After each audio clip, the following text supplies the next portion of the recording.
righty. Well, I think it's on, Jack. Kind of on. There we go. Oh, boy.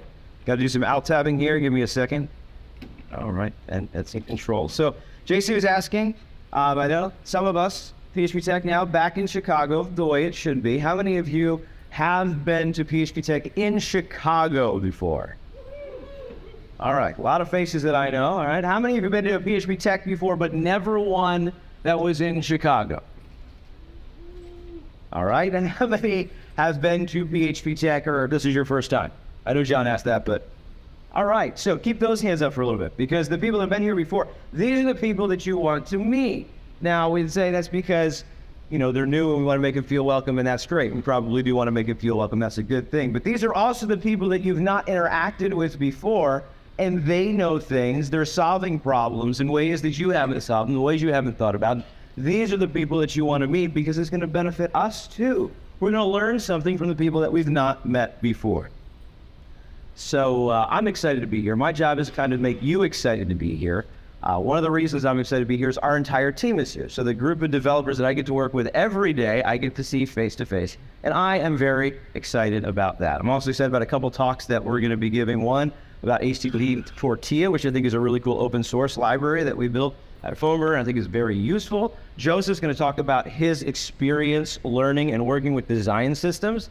And then we're going to have a little practical talk on how we use hypermedia in the APIs that we just consume by our own internal clients, and how that's still useful for us. So I'm really excited about our talks. I'm really excited to be here at Tech. I hope that I make you excited too. I've never done this thing before, this keynote thing. So as John said, I would love your feedback. Tell me what you thought about this on Joined In.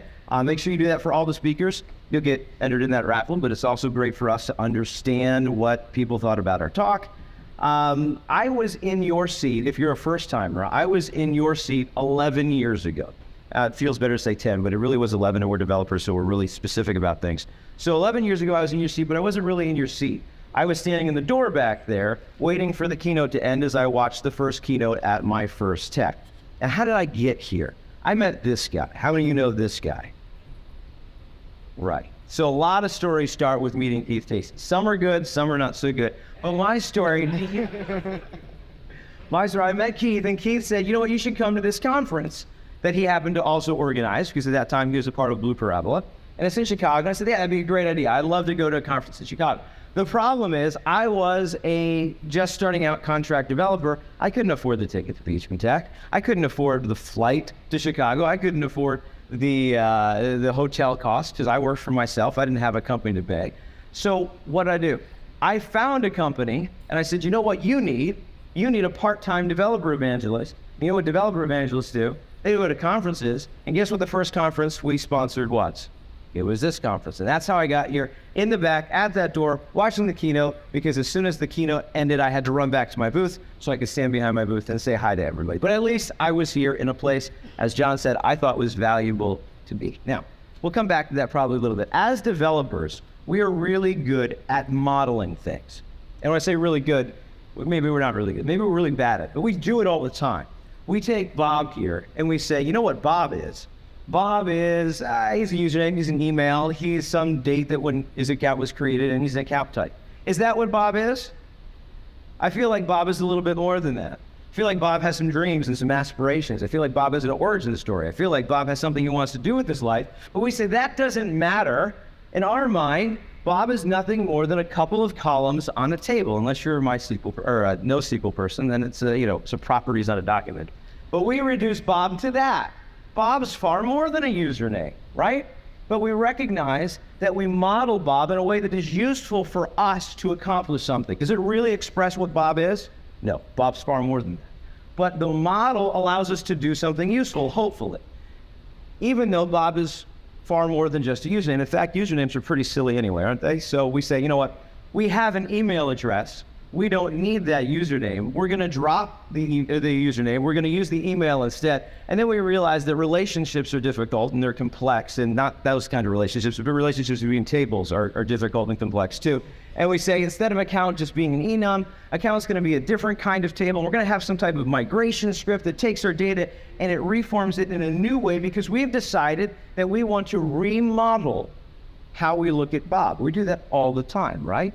We say, this is the data that we have, and it's not quite useful for us anymore, so we're going to change how we look at it to accomplish something new. Now, let's keep that in mind. We'll come back to that too. My first tech, I submitted a talk before I even got here. We were a sponsor, figured might as well try. It was not accepted, which was not a surprise to me because I'd never spoken at a conference before. In fact, I hadn't really had anything on Joined In. Nobody really knew who I was, so I was not surprised. But there was an Uncon at Tech, and I signed up at that Uncon, just like there will be this year on Thursday. And I gave a talk about my work as a contract developer, the clients that I worked with, the tools that I used, the methodology, how I looked at contracting. I think there were probably all of 4 people in that room, but I gave that talk. I think it got some feedback on Joined In. It is the first talk that I have on my Joined In profile. And then 2 years later, it was accepted as my first actual talk to give at Tech, Adventures as Contract Developer, where it also became one of the first articles that I wrote for PHP Architect, where I talked about what I did as a contractor. So here, if there's anything you take away from this, if you want to be a speaker at conferences, sign up for the Uncon on Thursday. So I talked about how I viewed contract. In fact, this is actually the story. This is the origin story for the Beard Hawk, because when I had the talk illustrated, the illustrator kind of made the goatee portion a little bit longer, and it just kind of stuck, and now I can't get rid of it because it's just a thing and it'll never die. But that's the origin story of the Beard Hawk, and that is what this is, because it is a mohawk for your face. But I talked a little bit about how I looked at contract development. I said, hey, I'm the product. People aren't buying web pages from me, they're buying working with me, right? And if I'm the product, then what's natural is the way I charge. I only bill hourly. I don't bill for the pages because from my perspective, people are paying for me, not for pages. So how can I bill? Well, I can bill hourly. Truth with that is I don't scale. Right? There's going to be some maximum amount of money I can make before I run out. And how I'm going to optimize it is I'm going to charge as much as I can and work as little as I can. Because I can find that curve, right? Where I can charge more, less people want to work with me, but I still make the same amount, and I'm going to somehow max out. And that's my perspective of being a contractor. That's how I viewed what I did. Gave that talk, gave you some more tips as what I thought would be useful for people. And at the end, as we do a talk, you say, hey, are there any questions? And somebody had a question. They said, hey, what about value-based pricing? I was like, yeah, what about that? And there was another perspective, right? Other contractors would go and say, I know this company wants this done, and I understand how valuable it is to them. It's worth, I don't know, whatever it's worth. It's worth a lot of money. So I can bid a fixed bid that's lower than what the value is to them, but way more than what it costs me in my time, and I can make more money because I'm using this value-based idea. They had a different perspective on contracting than I did. They modeled the problem differently than I did. I think I went on, if I'm not mistaken, Keith, you and me were on PHP Roundtable talking about this discussion a little bit later, right? So which one of us was right? Was my model right or was their model right? Were either of them right? Or are they just different? And the problem would be if I somehow tried to mix them and I tried to think like value-based pricing, but I bill hourly or do the other. What it taught me was that if I reached a limit in what I was able to do, I could change my mental model of what I thought about what I was doing, and it might allow me to get past those limits. It might allow me to try something new. Now, as Abraham Lincoln once tweeted, knowledge is knowing a fruit is a tomato. Wisdom is not putting it in a fruit salad, but philosophy is wondering if ketchup is a smoothie. And we're going to get a little bit into that ketchup territory this morning, and I hope it's not going to get too sticky. So, how do we model life? The interaction between us and others, the interaction between us and the world.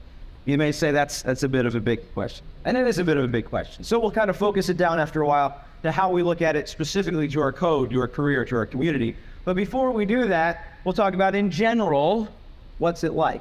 And the reminder is, models are never perfect. Because if you go to Wikipedia, there's some guy that Wikipedia thought was smart enough to make a whole page about him saying this allegedly, that all models are wrong, but some are useful. So keep that in mind, because I'm going to say some things, so you can say, no, that's not right. And we're developers. We're always poking holes in things and saying, oh, that's not technically right. Well, yeah, it's not technically right. But maybe it's a useful way to look at things that may help us do something. Just like, is the model of Bob in the database technically right? No, Bob is far more than that. But it's helpful and it's useful for us to accomplish what we want to do. So here's 3 ideas that'll build on each other, and we'll see where we go with those. First, everything is temporary. Now that's usually if you go, yeah, I get that. Everything's always changing, right? There's some Greek guy years ago that said change is the only constant, and nothing has changed since then. Everything has changed. Things change, right? And you may say, no, I believe there are some things that are not temporary. I do too. I think there's some things that are eternal. In fact, we know it, right? Diamonds are forever. That's what they say. So that can't be temporary. Also, if you give a toddler a Sharpie, I'm telling you, there will be some permanent things that happen. I kind of know that, right? So yeah, it's an imperfect model. There are things that last forever, but the notion of everything is temporary can be useful. I found myself saying this 2 years back over and over again after my dad died. I said, everything is temporary. This is temporary. All the feelings that I'm feeling right now, the hurt, the grief, it's going to pass. Does that mean my dad being gone is going to change? No, it's not. But how it impacts me is going to change because everything is temporary. What I am feeling right now is going to change. This is a valuable concept when things are hard. About, I don't even know how many years it is now, 7, 8 years ago, something like that. My grandparents moved in with us because my grandmother was bedridden, my grandfather was getting old, couldn't take care of her anymore, and we started to care for my grandparents. That's difficult. You know, if you take care of a loved one in that stage of life, it's difficult, it's hard. My wife did a lot of the work taking care of her, and at times, I know it seemed like it was endless. It seemed like, well, this is our life now, this isn't going to end, this is very hard, and now we're doing it. And we don't see the end. We don't know how it's going to end. But the truth is, it was temporary. It did end. And as an aside, if you find yourself in that situation, it's okay to feel relief when that's over. That doesn't mean you're not feeling grief. But the idea of everything is temporary is a good thing to keep in mind when things are difficult. A few months ago, the wording of a notice from a regulatory body caused a bit of a disruption at the company where I work. There was some uncertainty about how we would be able to react with this. There were long hours as we had to figure out how to change the world that changed around us. We didn't choose it, we didn't pick it, it just happened to us. And in that time when we're working very long hours, we're trying to figure out what we're gonna do next, it can seem like this isn't going to end, this is going to last forever. But the truth is, everything is temporary. Are we still in that same situation? No. Are there still things that we're dealing with? Yes, but those are going to be temporary too. It's gonna change, there's gonna be something new. Everything is going to change. It's also good to keep in mind when things are going well, so we're not surprised when they change, so we're prepared. So we don't say, how did that happen? Things were going so well. No, if things are going so well, rest assured, they won't go so well forever. That something's gonna throw you a curveball. Be prepared for that. First thought, everything is temporary. The second one, it's maybe a little bit harder to wrap our mind around. Nothing really belongs to me. This is kind of more firmly in the catch-up area, if you can get firmly in catch-up. So this requires our mind to maybe stretch a little bit. You say, of course there are things that I own. Yes. Legally speaking, there are things that you own. Ethically speaking, there are things that you own. Morally speaking, some people would argue that maybe there's nothing that you own. But let's forget about all that. Let's just say, if we take the word belong to mean I get to do with this anything I want, right? This is mine, and I can do with it what I want. Is anything really like that? Because if everything is temporary, even the things that right now I have ownership of or control of, they're not gonna be mine forever. Either I'm gonna go or it's gonna go, right? How many laptops have you had as a developer over your career? You're like, this is my laptop. Well, it's for now, but eventually you're gonna get rid of it, you're gonna throw it away, you're gonna give it to somebody else, it's not gonna be yours. The temporariness of your ownership means that, does it really belong to you or is it just yours for now? And a lot of times, at least it's shared ownership, right? I have control over part of it, but somebody else also exhibits control or exerts control over it. I mean, if you say you own your house, the bank may have a different perspective. They may say, yeah, you kind of own some of it, but we have a stake in this. And you may say, well, no, I paid my mortgage. I own my house completely. Okay, don't pay your property tax and see how well that works. Do you really own that thing that you think you own? You say, well, there's no property tax. I don't know how you pull that off. But if there's no property tax, go ahead and build an apartment complex on your property. I'm pretty sure someone's gonna walk by and say, you can't do that. And you'll say, yes, I can, it's mine. And they're gonna say, no, well, you can't. So we can think that things belong to us. We can think that we can't have control over them, but in reality, nothing really belongs to us. Again, it's fuzzy, it's something, it's a model, it's not perfect, right? that I get is this I pull from my faith that teaches me that, yeah, anything in my life, regardless of what I have, in reality, it's just been given to me. So that shift of this is mine, I can do as I please, to this is entrusted to me, and for a little bit of time, I'm expected to do, I'm responsible for it, that shift can be very valuable. Even if you don't get it from the same source I do, I think there's some practical value that subtle shift can give us, away from ownership, and this is mine, to, it's mine for now. And a lot of times, when we think about things belonging to us, we think about those things that we can touch, right?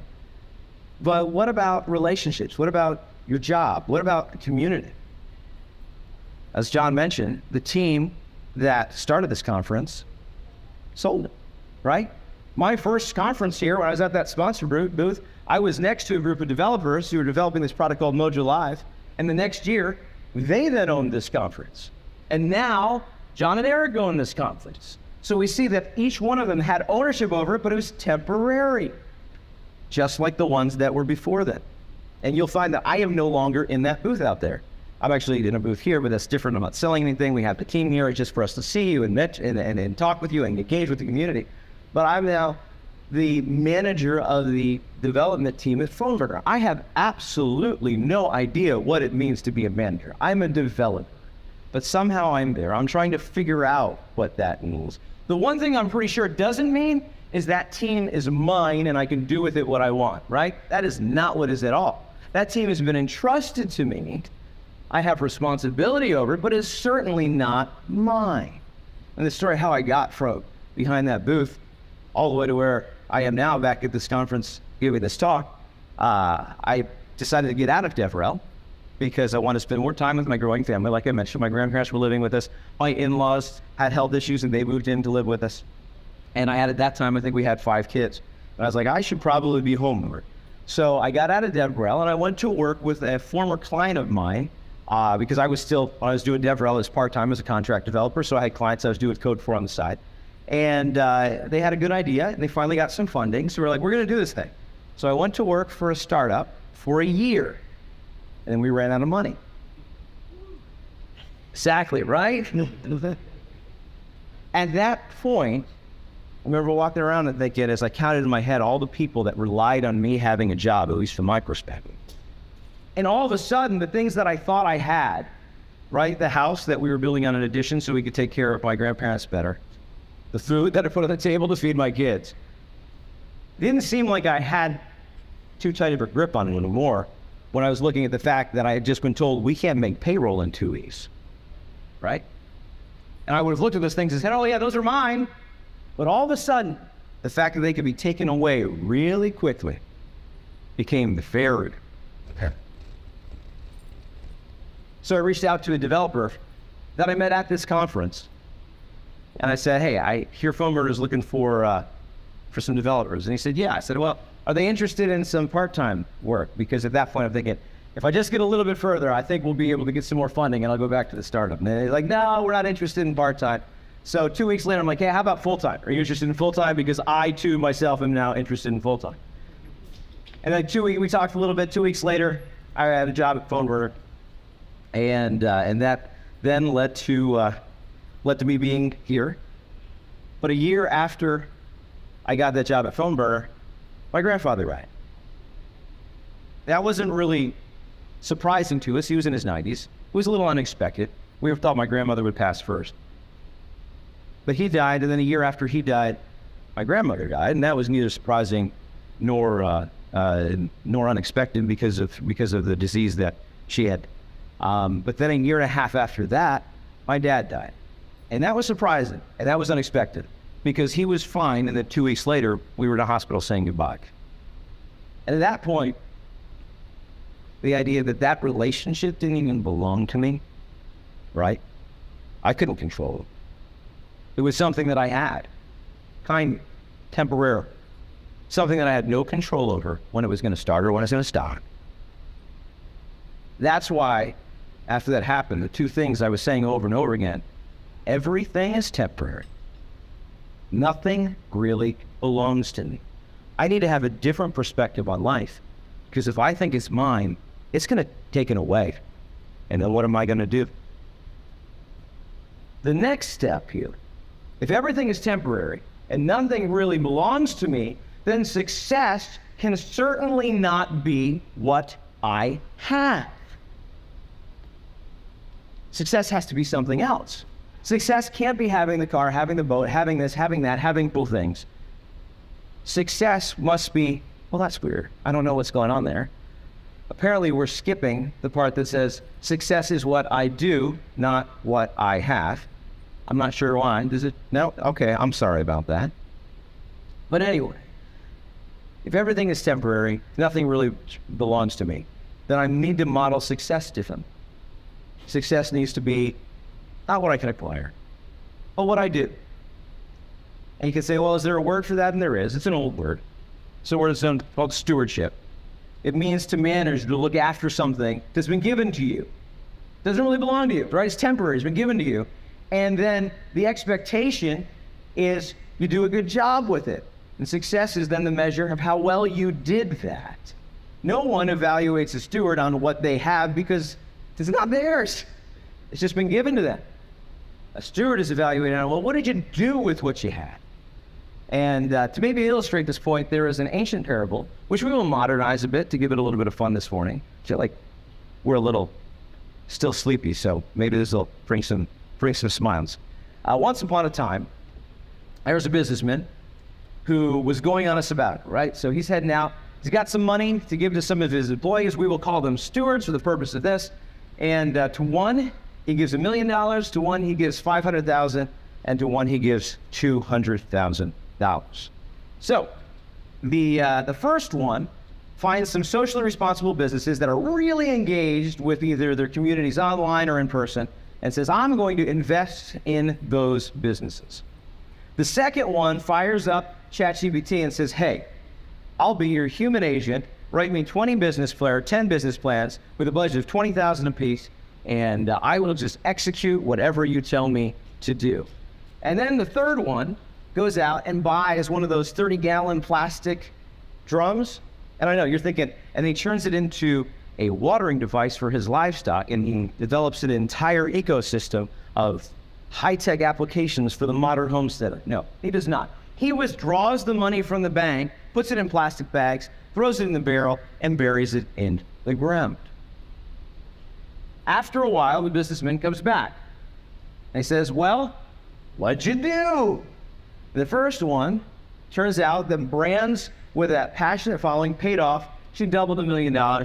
1 million is now 2. The second one, though, let's just face it, the AI-powered businesses, it's a little bit of a mixed bag. Some failed, some succeeded, but where he really nailed it was his book, which is currently the 3rd bestseller on Amazon, How to Make Money with Artificial Intelligence.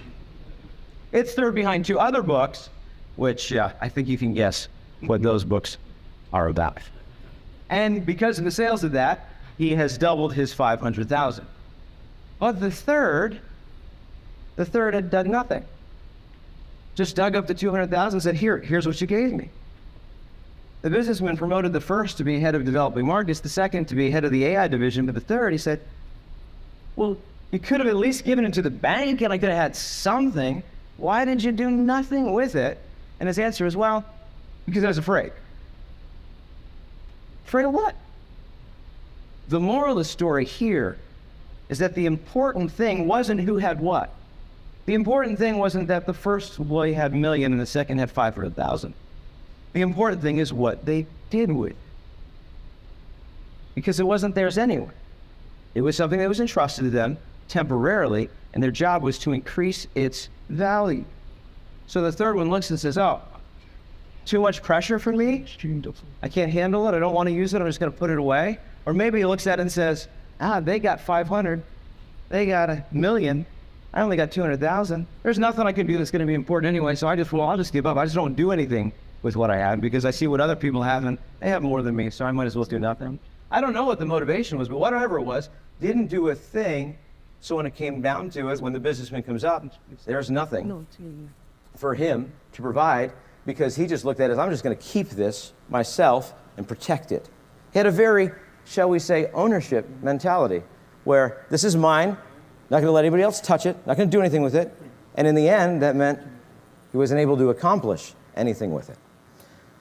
So let's contrast two models, right? The ownership model and the stewardship model. Owners focus on what they have. Stewards focus on what they do. So if I were to adopt a ownership mentality, and then you can flip between this all the time in our life, right? I'd go around and I'd tell y'all about the amazing boat I have and all the work that's been done on it, and man, it's got the highest tech whatever, and I'd tell you all about it. If I have the stewardship mentality, you know what I do? I go fishing, because that's what it's for. If I have the ownership mentality, maybe I take pictures of my brand new Airstream so everybody can see how shiny it is. If I have a stewardship mentality, I take pictures of the road trip that I'm taking with the Airstream, or probably, I don't even post those because I'm too busy enjoying what I'm doing with the thing that I have. Or perhaps an example that will resonate more with us as a group is, if I have the if I have the ownership mentality, I will tell you about my 3D printer and all the mods I've done with it. If I have a stewardship mentality, I will tell you about the practical and useful things that I am printing with it that actually accomplish something of value. Because owners focus on what they have, stewards focus on what they do. And those examples were about things, but again, we can talk about the untouchable, right? The intangibles. What about the accomplishments or the mistakes I have? 4-year college degree? I can look at that and say, yeah, that's what I have. I can talk about my college degree, as opposed to asking, what am I doing with it? I can talk about how great my job is, instead of talking about what I'm doing with it. But the ownership mentality, it's infectious because it doesn't just apply to the things that you actually have, it starts applying to the things that you don't have. I can say, you know what I don't have? I don't have a 4-year degree, and I don't. If I only had a 4-year degree, do you know what I could do? I could do so much better. And we can start getting in this if only thinking. If only my startup would have worked. If only that hadn't failed, then how much different would my life be? If only I got the $1 million instead of the 200,000, then I would have been able to do something. So it doesn't even take having the thing to get fixated on whether or not we have it. And that if only thinking is the thing that leads to, burying it in the ground and not doing anything with it because, well, what we have isn't enough. And it's not just those intangible things, it's even those uncontrollable things. You know what I didn't get to pick? I didn't get to pick what family I was born into. I didn't. But it is something that I have, so I can focus and I can fixate on, well, this is where I am, it's tough. Or, well, this is where I am, it's good. Or whatever those things are that I had no control over, and I can somehow think that those are the important things as opposed to thinking, well, what's important is what I do with it. I can look at even the attributes, where my talents are, what abilities I have. In fact, did you know you don't have to teach children to run? I know this because I have a few of them. They start walking, and then someday they're just running around. That said, my dad tried to teach me to run. He was like, Tim, if you're going to run, at some point, both of your feet need to not be touching the ground. And I was like, no, I don't think so, Dad. I don't think that's actually possible. So I can look at this thing. I couldn't control what my physical abilities are. I can't control that I'm not that great at those things. There's even the things that are done to me, right? Things that people say about me. The things that people have done to me or not done to me, when they've been nice to me, when they've been mean to me. I can look at that and I can grab it, I can kind of hold it, I can stick it in that barrel and I can be like, well, this is mine. This is who I am. I'm the person that people do this to. Or I can say, well, okay, this is what I have. It's not great, but it's what I have. What can I do with it? Because the stewardship model doesn't ignore what we have. It just simply puts the focus off of it and says, that's not the most important thing. That's not the thing to celebrate. It's not the thing to make big is what I have. The thing to care about is what am I going to do with what I have. Now, I feel like some of you are thinking as I talk about, let's let go of ownership, let's embrace this notion of stewardship, are saying, wait a second, You're saying to let go of responsibility, right? Because isn't ownership responsibility? We literally say to people, I want you to take ownership of this. I don't think we mean that. Because if I say take ownership of this, what does that convey? If I really mean ownership, it means you can do with it what you want. Is that usually what people mean when they say take ownership of this? Or do what they mean is I want you to be responsible to use this in a way that is consistent with whatever our goals are, whatever our desires are. What they really mean is I want you to take stewardship of this. They don't mean ownership. They mean I want you to be responsible for something that is not actually yours, but it's temporarily yours for a while because I'm entrusting it to you. But trust me, it's not yours forever. I'm going to want to come back and see what you've done with it. We just used the word wrong. And then that sometimes confuses our models. Because what we really mean is I want you to take stewardship. An owner can do whatever they want. Stewardship says, well, it's not mine to do with what I please. It's entrusted to me. It has impact on other people. And I better be considering that in the actions that I take, and I better be acting to actually do something with what I've entrusted, not just be like, oh, it's mine. They said take ownership of it, and I actually don't care, so I'm not going to do anything with it. That's not what anybody means. They mean take stewardship of it. So what did I promise? I said we come back from this kind of philosophical rabbit trail and get to something that's practical. What about our code? Is our code forever? Or is our code temporary? Our code's well, I mean, if it's COBOL, it may last forever, apparently. But my code doesn't last forever. It will be very quickly refactored, or even better, sometimes deleted. I love pull requests that delete code. I love pull requests that delete my code even more. Is the code that I write really mine? It is not. I have a contract that actually says that, right? And I'm pretty sure most in this room have some type of employment agreement or contract that says the code that you write is not yours. But forgetting the legal sense of whether it's yours or not, is it really mine? Because I'm going to write code, I'm going to create a pull request, and then at our team, I'm going to ask somebody to peer review it. And they're going to look at it and they're going to be like, he's writing code again. Let's try to help him do it better. And here's some suggestions I have for you. And at that point, is it still my code? But now it's kind of like collaborative, right? It's my code, it's their ideas. And then I'm going to maybe get that pull request merged, and then other developers are going to use my code. Now, is it my code to do what I want with it? Not really, because other people are depending on it, right? Another developer is going to come along and they're going to improve my code. Now it's not my code at all. It's this mess of everybody's code, right? What about the code that we inherit? Has anybody got a legacy project where you're like, wow, okay. And then you're like, get blamed. Who do I blame for this, right? You can ask my team, we have a sticker. In those situations, we can get focused and fixated on what we have or what we don't have.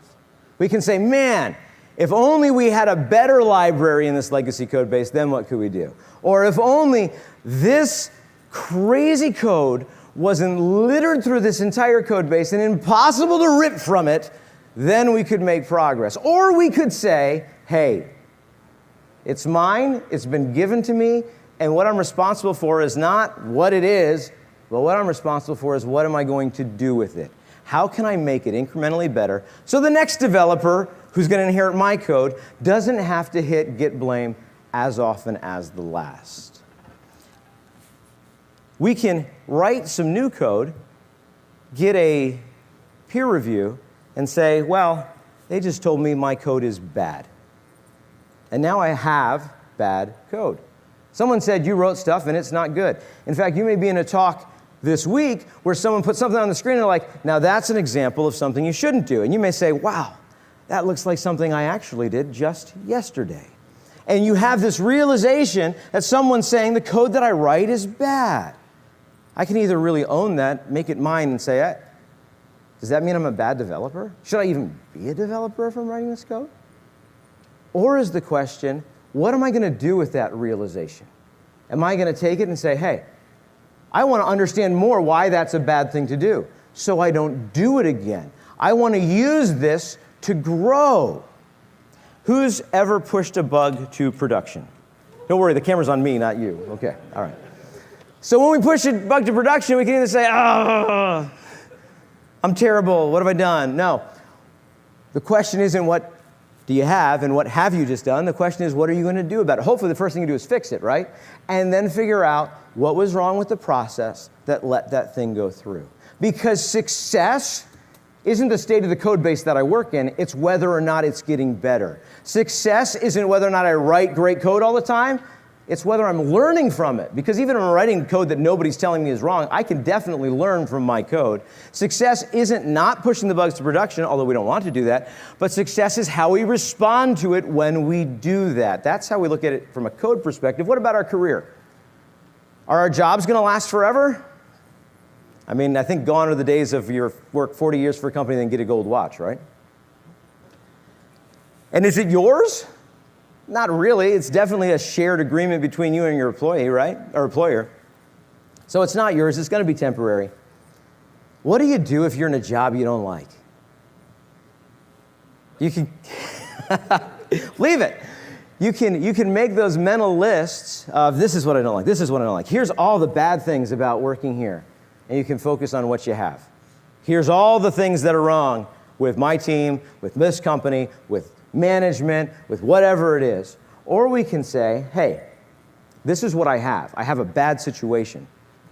What is it that I could accomplish that might impress the next person that I interview with, right? What skill is it that I can acquire that's going to lead me to the next job? What do I have right here that I can use to help me get to the thing that I think would be better, instead of saying, it's just terrible. I'm just here, it's terrible, I don't like being here.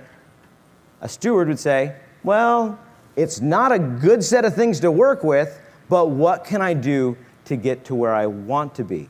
Maybe you're on a team and you're really frustrated because absolutely no one cares about testing. Maybe you could say, I'm going to start testing things, even if they don't like it. And that means in the next interview I have with somebody, I can say, yes, I brought testing to this company. I've advocated for testing. I've learned a lot about TDD. I've acquired some things that now I'm going to use to move from this terrible job to the one that I want. Now, you may say, I like my job. I happen to like my job. I think everybody at my company that is here likes their jobs. At least that's my hope, right? We still need to ask the same question. Instead of sitting there saying, hey, this is a great job, these are all the things I like about it, say, well, what am I doing in that job that's going to lead me to the next problem, to the next challenge? How am I improving myself? How am I using it? If I like it, that means I have a lot of good tools that are at my disposal. How am I going to use them to improve and to be ready for the next challenge, whatever that happens to be, whether it's at this company or the next one? How about our community? Who owns the community? No one owns the community. Everyone owns the community. How do you get membership in the community? Like John said, you're here. You're a member. You're part. The conference, as John mentioned, has been owned by different people along the way. But was it really owned? I mean, yeah, legally, I'm sure it was. But is the perspective more of, well, this is ours for now. What can we do to make this better before we pass it on to whoever's going to own it next? And I'm pretty sure that's John and Eric's perspective. I'm pretty sure that was the perspective of the Musketeers team. I'm pretty sure that was the perspective of the Blue Parabola group. I'm pretty sure that's been the perspective of every owner of tech along the way. How can I make this better before I pass it on to whoever's going to be next? Are you PHP famous? Do you have people that follow you? Is that your part of the community? Do you own that?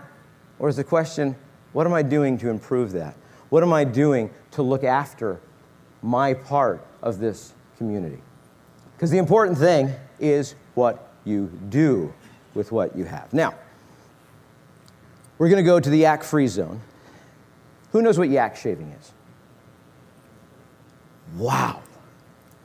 Well, I guess I'll shave that yak. So yak shaving is when you're out on the mountains, you've got your yak, you just want it shaved, you grab the clippers, and you realize the cord's not long enough to go to the receptacle.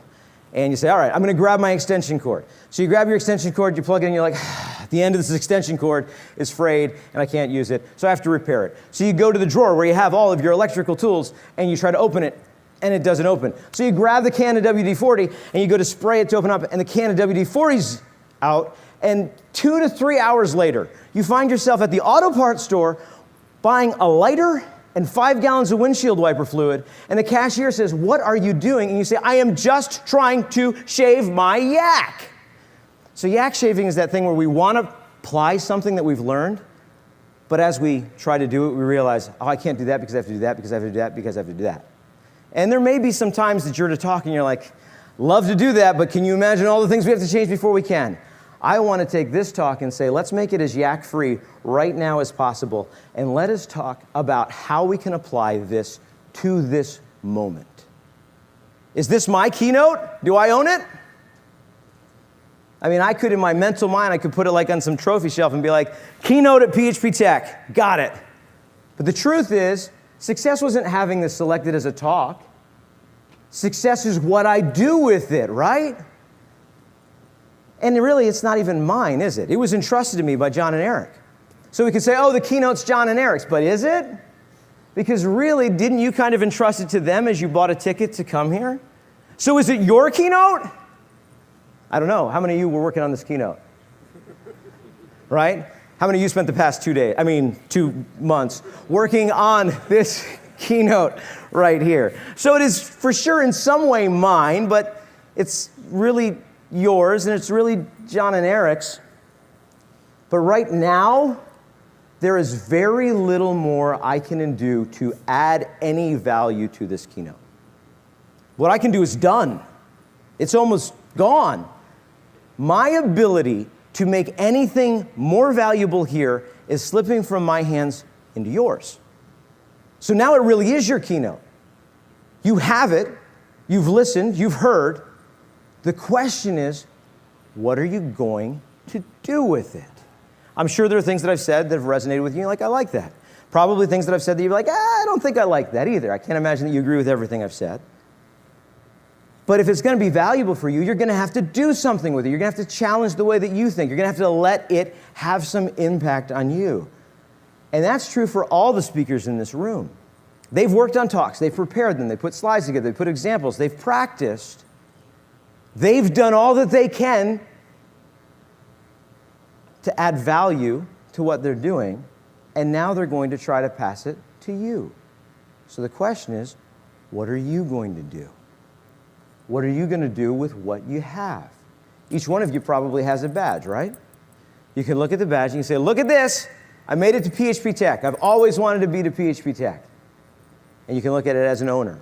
Or you can say, all this badge represents is something that I've been given, and now the question is, what am I going to do with it?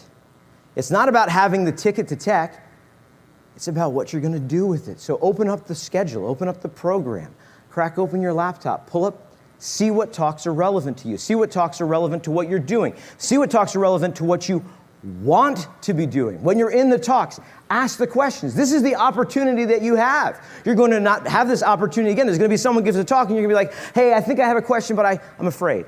I feel like it might be stupid. Ask the question. You're not going to have that opportunity again. And success is not just being here. Success is what you do with being here. So find the schedule. Figure out the talks you want to go with. Ask the questions. Find the author of that library that you use and meet them.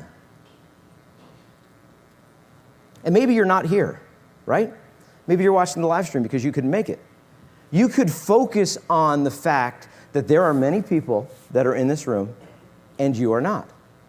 Or you can say, it's not what everybody else has, it's what I have, but I'm going to pick what I do with it. This is all that I have, may not be what somebody else has, but I'm going to use it as best I can. I'm going to jump through the different live streams. I'm going to go to the different rooms, and I'm going to get as much out of tech not being there as I can, even if I would have preferred to be here. And when tech's over, the cycle continues. You get back on Monday morning, the question isn't, oh, look at all that I learned. I have this learning. I have a notepad full of notes, right? The question is, what do you do with it? So when Monday morning rolls around, who are you going to tell on your team about what you learned? What are you going to do to implement some of the things that you learned here, right? Because what's going to make tech a success? John, Eric, they've done all that they can to make tech a success. Right now, The people that get to choose whether it's a success or not is everyone in this room. It's what you do with it. Are you going to go to the social activities? Are you going to meet new people? Are you going to expand those that you talk with so you can have a better understanding of what other people are doing and learn how they're solving problems? It's not the ticket. It's not just being here. It's what you do with being here that is going to impact the rest of your life. So we have about 15 minutes before the next talk. And what I'm going to say is make sure you know which talks you want to go to. Make sure you figure out who you want to meet. Make sure you mix at lunch with the different people that you may not have met before, and make tech a success. Thank you for your time.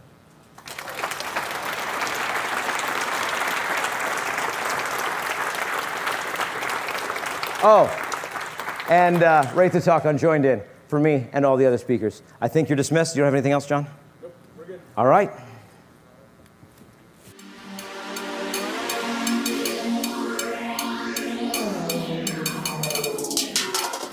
Still, you can feel I'm still moving bass. Can't you hear that I'm still pushing keys? Study the game from all angles. All youngins ain't immature, your head ain't a OG. I'm Humphrey Bogart of the Rat Pack. This is super fly soundtrack meets the big payback. Marlon Brando meets Vincent Van Gogh. Tony Soprano painting pictures like Picasso. If you don't see the bigger picture, you're dead wrong. Leave you behind now. Get 'em. Get 'em. Get 'em. Get 'em. Get 'em. Get 'em. Get 'em. Yeah, hit 'em with the rhythm and go ahead and let the rhythm hit 'em. Got that 20/20 vision in the algorithm. Yeah, I'm back up in the kitchen. My OG Slim told me to get 'em, and so I get 'em. Yeah. Well, he's right. I'm not supposed to be here. Now, before you say anything, hear me out. Being here was not part of my plan. I was supposed to be Karate Kid. No, I'm just kidding.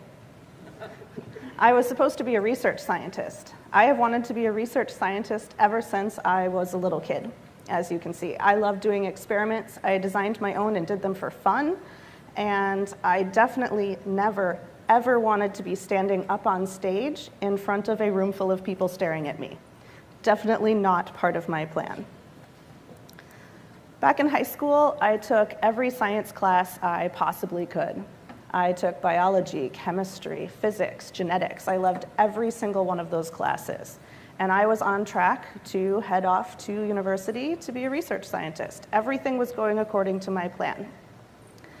Then one day, my chemistry professor asked, "Hey, would you like to be a lab helper?" Now, I loved being a research scientist, but I also loved going to concerts and working at a radio station when I was not in school. So the idea of having to stay after school to be a research lab assistant helper and clean glassware for my teacher instead of going over to the radio station and hanging out there was really not a fun idea. But while my brain was saying, no, we don't want to do that, my mouth said, yes. And so there I was every day after school, washing glassware and being pretty salty about it, because that's how my brain works.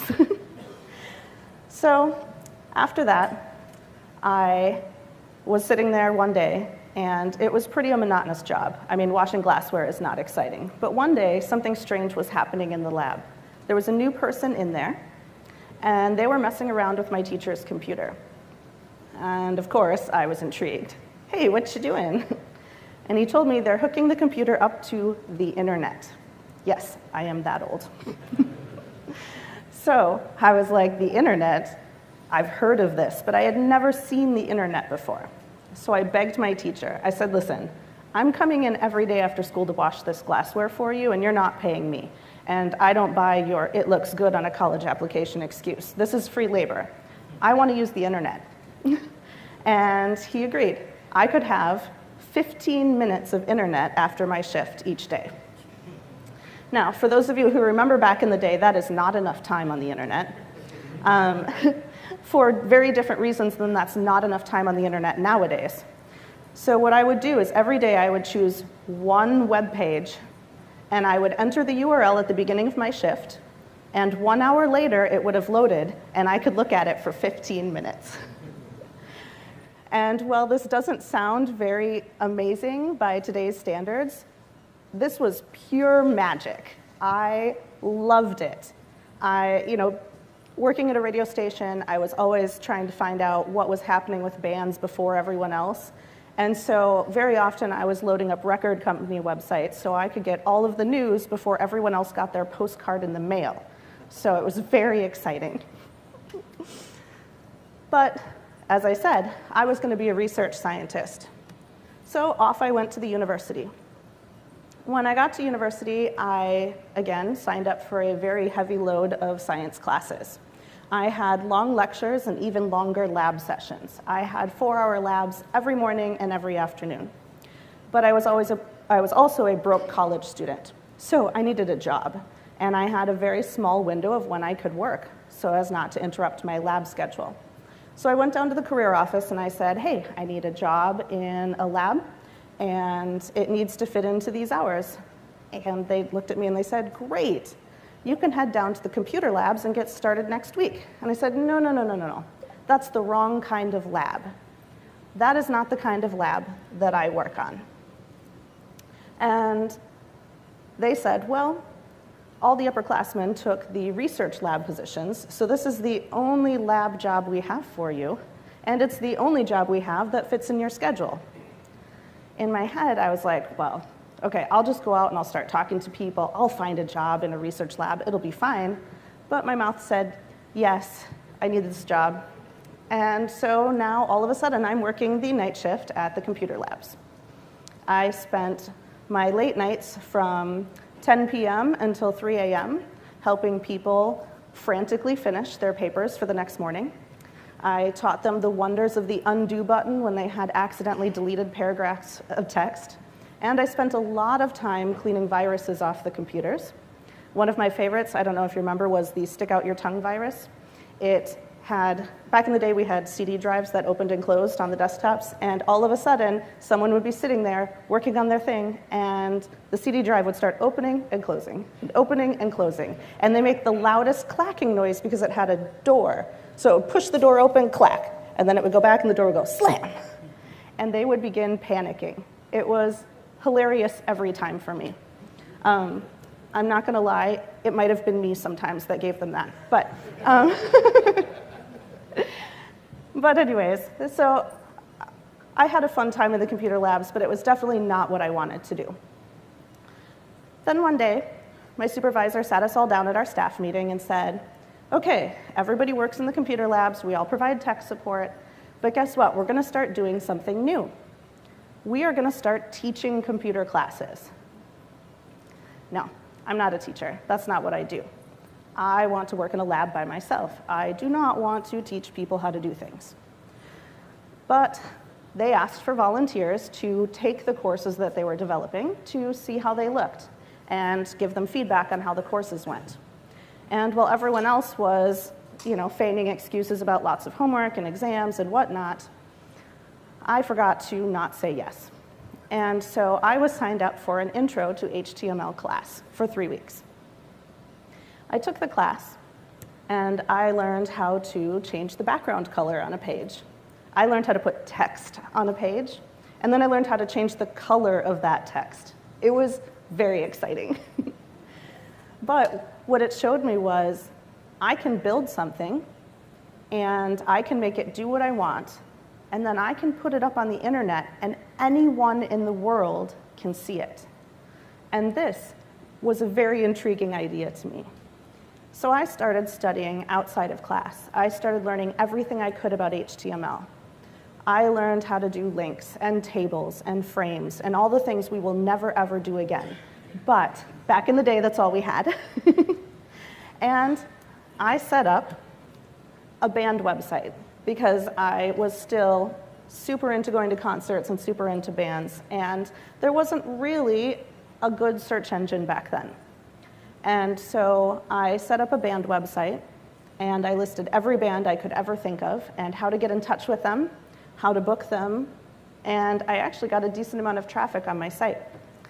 And that was amazing to me. I built a counter for my website, and every day I would check probably 10, 20 times to see where my counter was at, because the idea that other people were coming to look at my website was just astounding to me. Well, the semester wrapped up, and I headed home. I went back to a typical schedule for someone trying to earn enough money to go back to university in the fall. So I worked janitorial at a paper factory in the morning.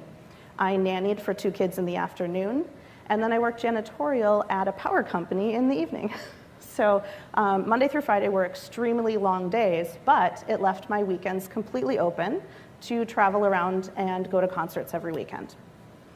So one day while I was working at the radio station, they were discussing how to better advertise their events. And I said, you know what you need? You need a website. And they said, a what? And so I explained what a website was. It's like a billboard, but everybody can see it on their computer. And they were intrigued by the idea, but obviously did not want to pay for such a newfangled thing that they didn't understand. So I made a deal with them. I said, okay, you get me backstage at these 3 concerts, and I will build you a website.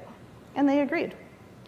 So I put together a pretty, by today's standards, ugly website with, not much on it, but they had a contact form.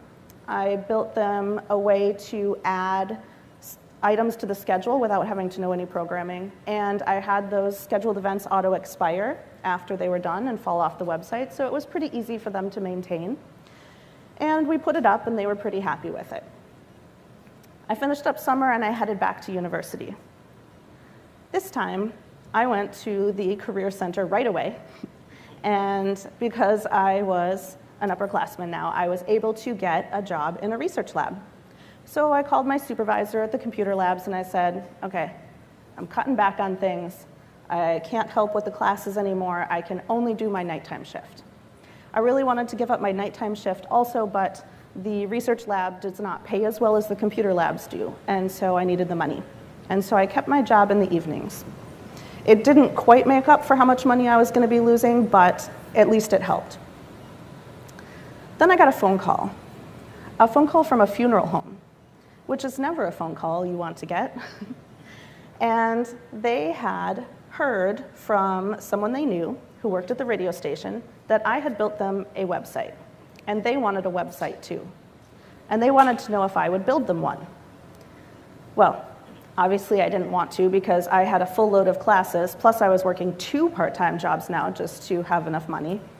But my mouth said yes. And suddenly I was building them a website. And please don't laugh too hard, but this is the website I built them.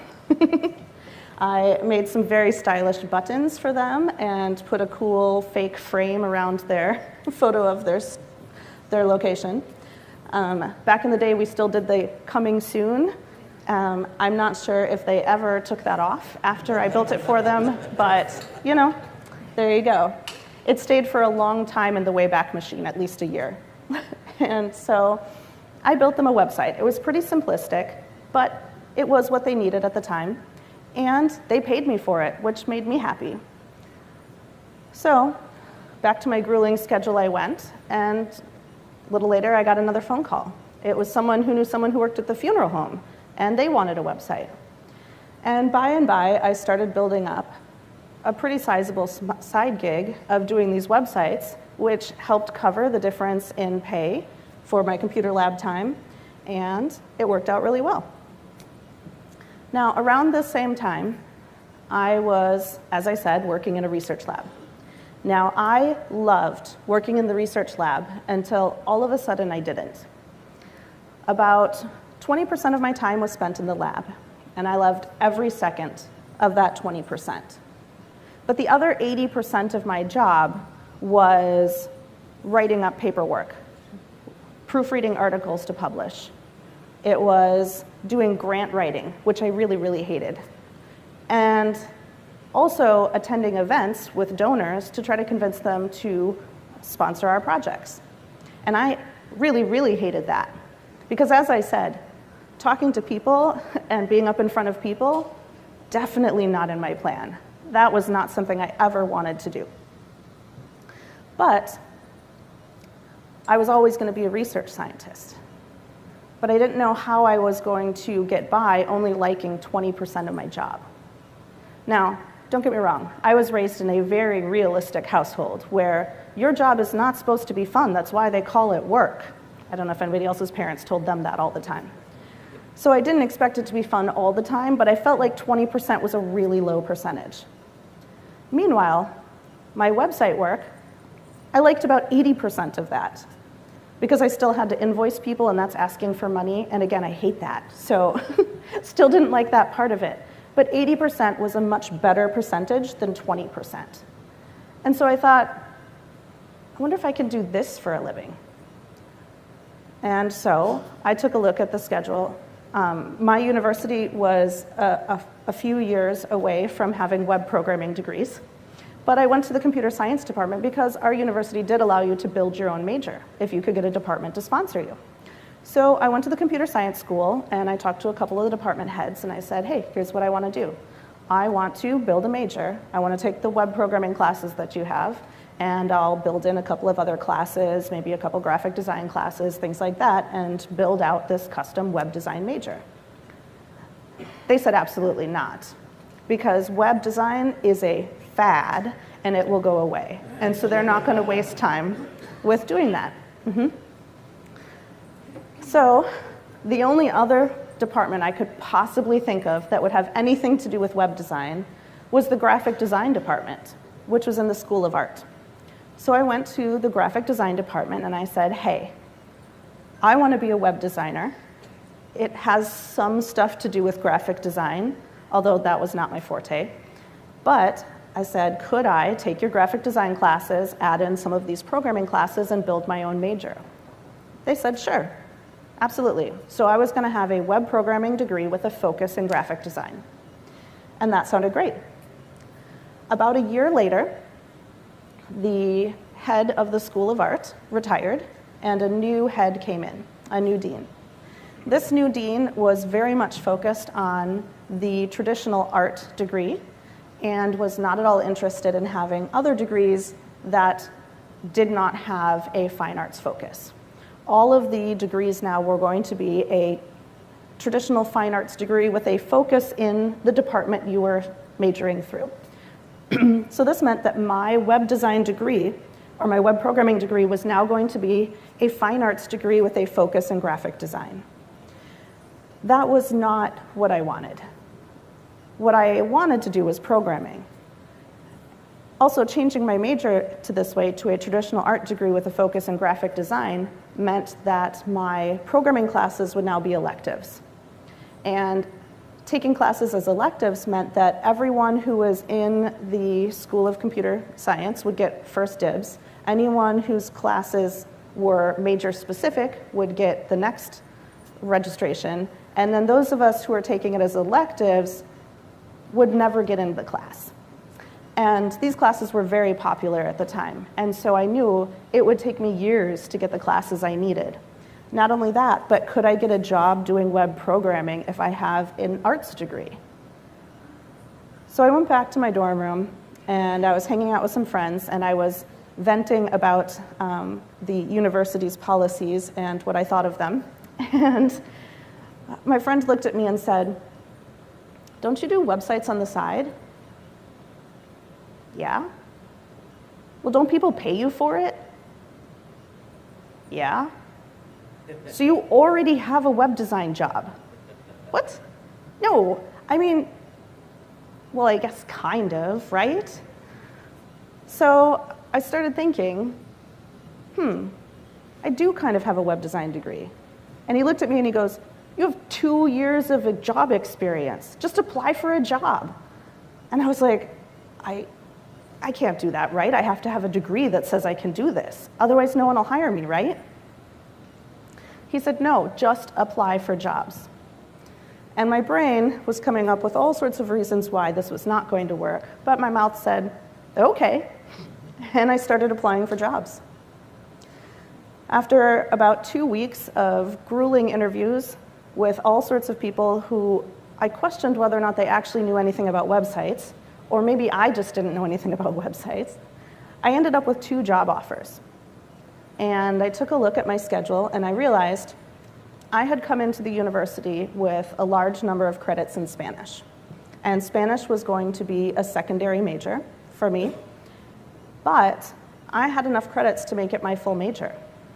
So I called my mom, and I said, "Hey, Mom, what you doing in 2 weeks?" And she said, "Well, I don't know why." I said, "Well, I'm graduating. You should come down." And sure enough, I finished up finals 2 weeks later. I walked across the stage. They handed me a diploma in Spanish. And I settled off into my new apartment to start my new job as a web programmer. Now, the 2 jobs that I had to decide between were a web design degree, or a web design job, which was going to be a lot of graphics and front-end work. The other job was a Perl programmer job, and I chose that one because I wanted to be more of a back-end programmer. I can tell you when a website doesn't look good, but I can't fix that for you. So I wanted to be a back-end programmer. So I was working now at a conglomeration of scientific societies. They had a membership society arm, they had a publishing arm, they had a certification arm, and so they had a lot going on. And it was a relatively small office, about 30 to 40 people worked there, but we had 27 websites. So on my first day in the office, they took me around, I met everyone, and then I sat down at my desk and I said, "Okay, is someone gonna train me?" And they said, "Oh, so the previous webmaster was fired about a month ago, and you should never let him know you got this job." And I was like, "I'm sorry, what?" They said, "Yeah, so he's up on assault charges, and we are not sure how he's gonna react to know that his job has been replaced." And I was like, great. What have I gotten myself into? Suddenly, that arts degree was looking pretty good. So I said, "Okay, well, how do I access the server?" And they said, "We don't know. You're the one and only IT person at this company." And I said, "Okay." So I called the hosting company, and after about 2 hours of back and forth with various verifications, I was able to get access to the server. As expected, I found a whole bunch of HTML files, because that's how we did things back then. Every page was an HTML file. And then I looked for the Perl files that were running everything, and I didn't find a single one. Not a single Perl file. Instead, there were all these files with a .php extension. And I'm like, what the heck is PHP? Never heard of it. So I did some research, and then I went to my boss's office, and I sat down and I said, "So, you hired me as a Perl programmer?" And he's like, "Yep." And I said, "But your website's in PHP." And he's like, "Oh, is that different?" And I said, "It's sort of like you hired me to translate Swahili for you, and then you handed me a book in French. Like, it's not the same language at all, not even close." So he was not fazed by this analogy in the least, and he said, "Oh, could you learn it?" Inside my head, I'm like, are you joking? Like, it took me, what, 1.5 years to teach myself Perl in school. They're not like classes for this anywhere. How am I going to learn this? But my mouth said, "Yep." He said, "Great. We need these changes by Monday." And he slid me some papers. This was Friday afternoon. So I frantically ran back to my office and began searching the internet for PHP tutorials. Unfortunately, at the time, there weren't a lot of PHP tutorials available. It was a lot of stuff like, hey, here's a contact form written in PHP that you can use, and here's this kind of form written in PHP that you can use. So I found a lot of PHP code on the internet, but not a lot of information about what it's doing and why it's doing that. And I was on a very tight timeline. Now, at this point in time in history, the internet was not a very nice place. Definitely not like it is now, right?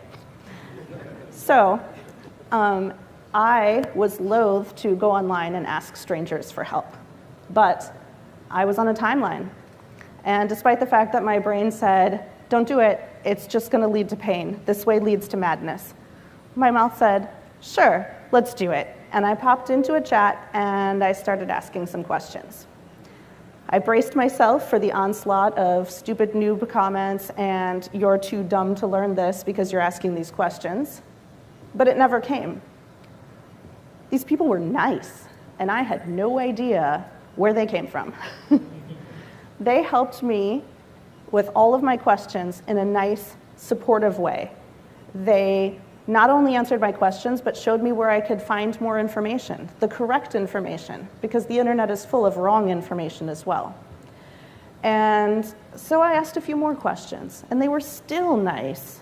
And by the end of the weekend, I had gotten the things done that I needed to get done. And when I walked into the office Monday morning, I was a PHP developer, and I never looked back at Perl. Now, after a few years of being a PHP developer at these societies, we finally got enough money to hire a second IT person. I was ecstatic. So we started interviewing junior developers who were just graduating from college, and we hired a woman, and it was great. She jumped right in.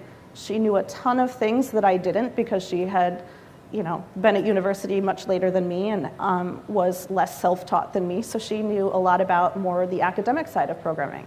So I learned a lot about design patterns from her and versioning control systems and things like that, which at the time I had never thought I would need since I was the only one there. If somebody checked something out, it was me, and if somebody checked it back in, it was still me.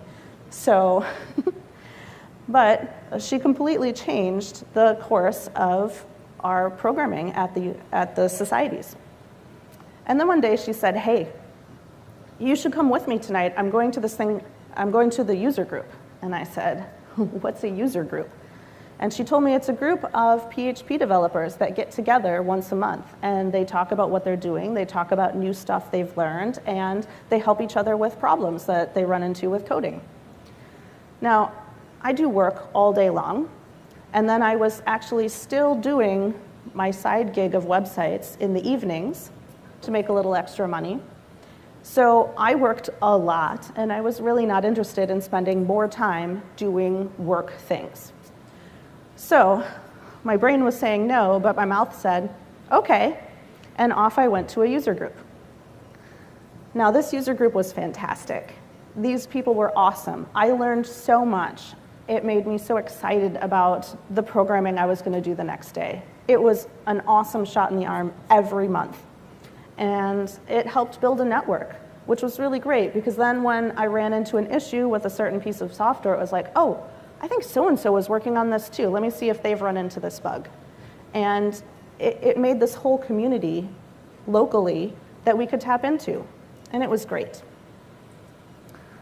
Around the same time, I was sort of getting to the point where I was a little bit done working at the scientific societies, and I started looking for a new job. Because I figured, I've been here about 8 years. That's a respectable run for a web programmer. I have proof now that I can do this. I can get another job. Fun fact about nonprofits, they don't pay super great, and so I was really looking for something that would pay a little better so I wouldn't have to work a second part-time job in the evenings. And at the same time, this woman that we hired was like, hey, we should go to conferences. And I was like, why would we do that? Because all I knew about conferences were they were put on by companies to sell you their product. And I didn't want to buy products. I was going to be getting a new job. I didn't have any interest in this. And she said, no. PHP conferences are different. And I was like, okay. And she said, no. The people who build the tools we use come to these conferences and talk about them. We can ask them all our questions. And I was like, all right, well, that sounds pretty cool. And so off we went to a conference. So we couldn't both be gone at the same time. So she went to PHP Tech in the spring, and I went to PHP Works in the fall. They were run by the same company, and we were excited about going. So I get to PHP Works, and the first thing I do is hit up the dealer's area where all the exhibitors are set up. And I start seeing if anybody has any jobs available. They were all hiring, but only if I wanted to move to one of the coasts.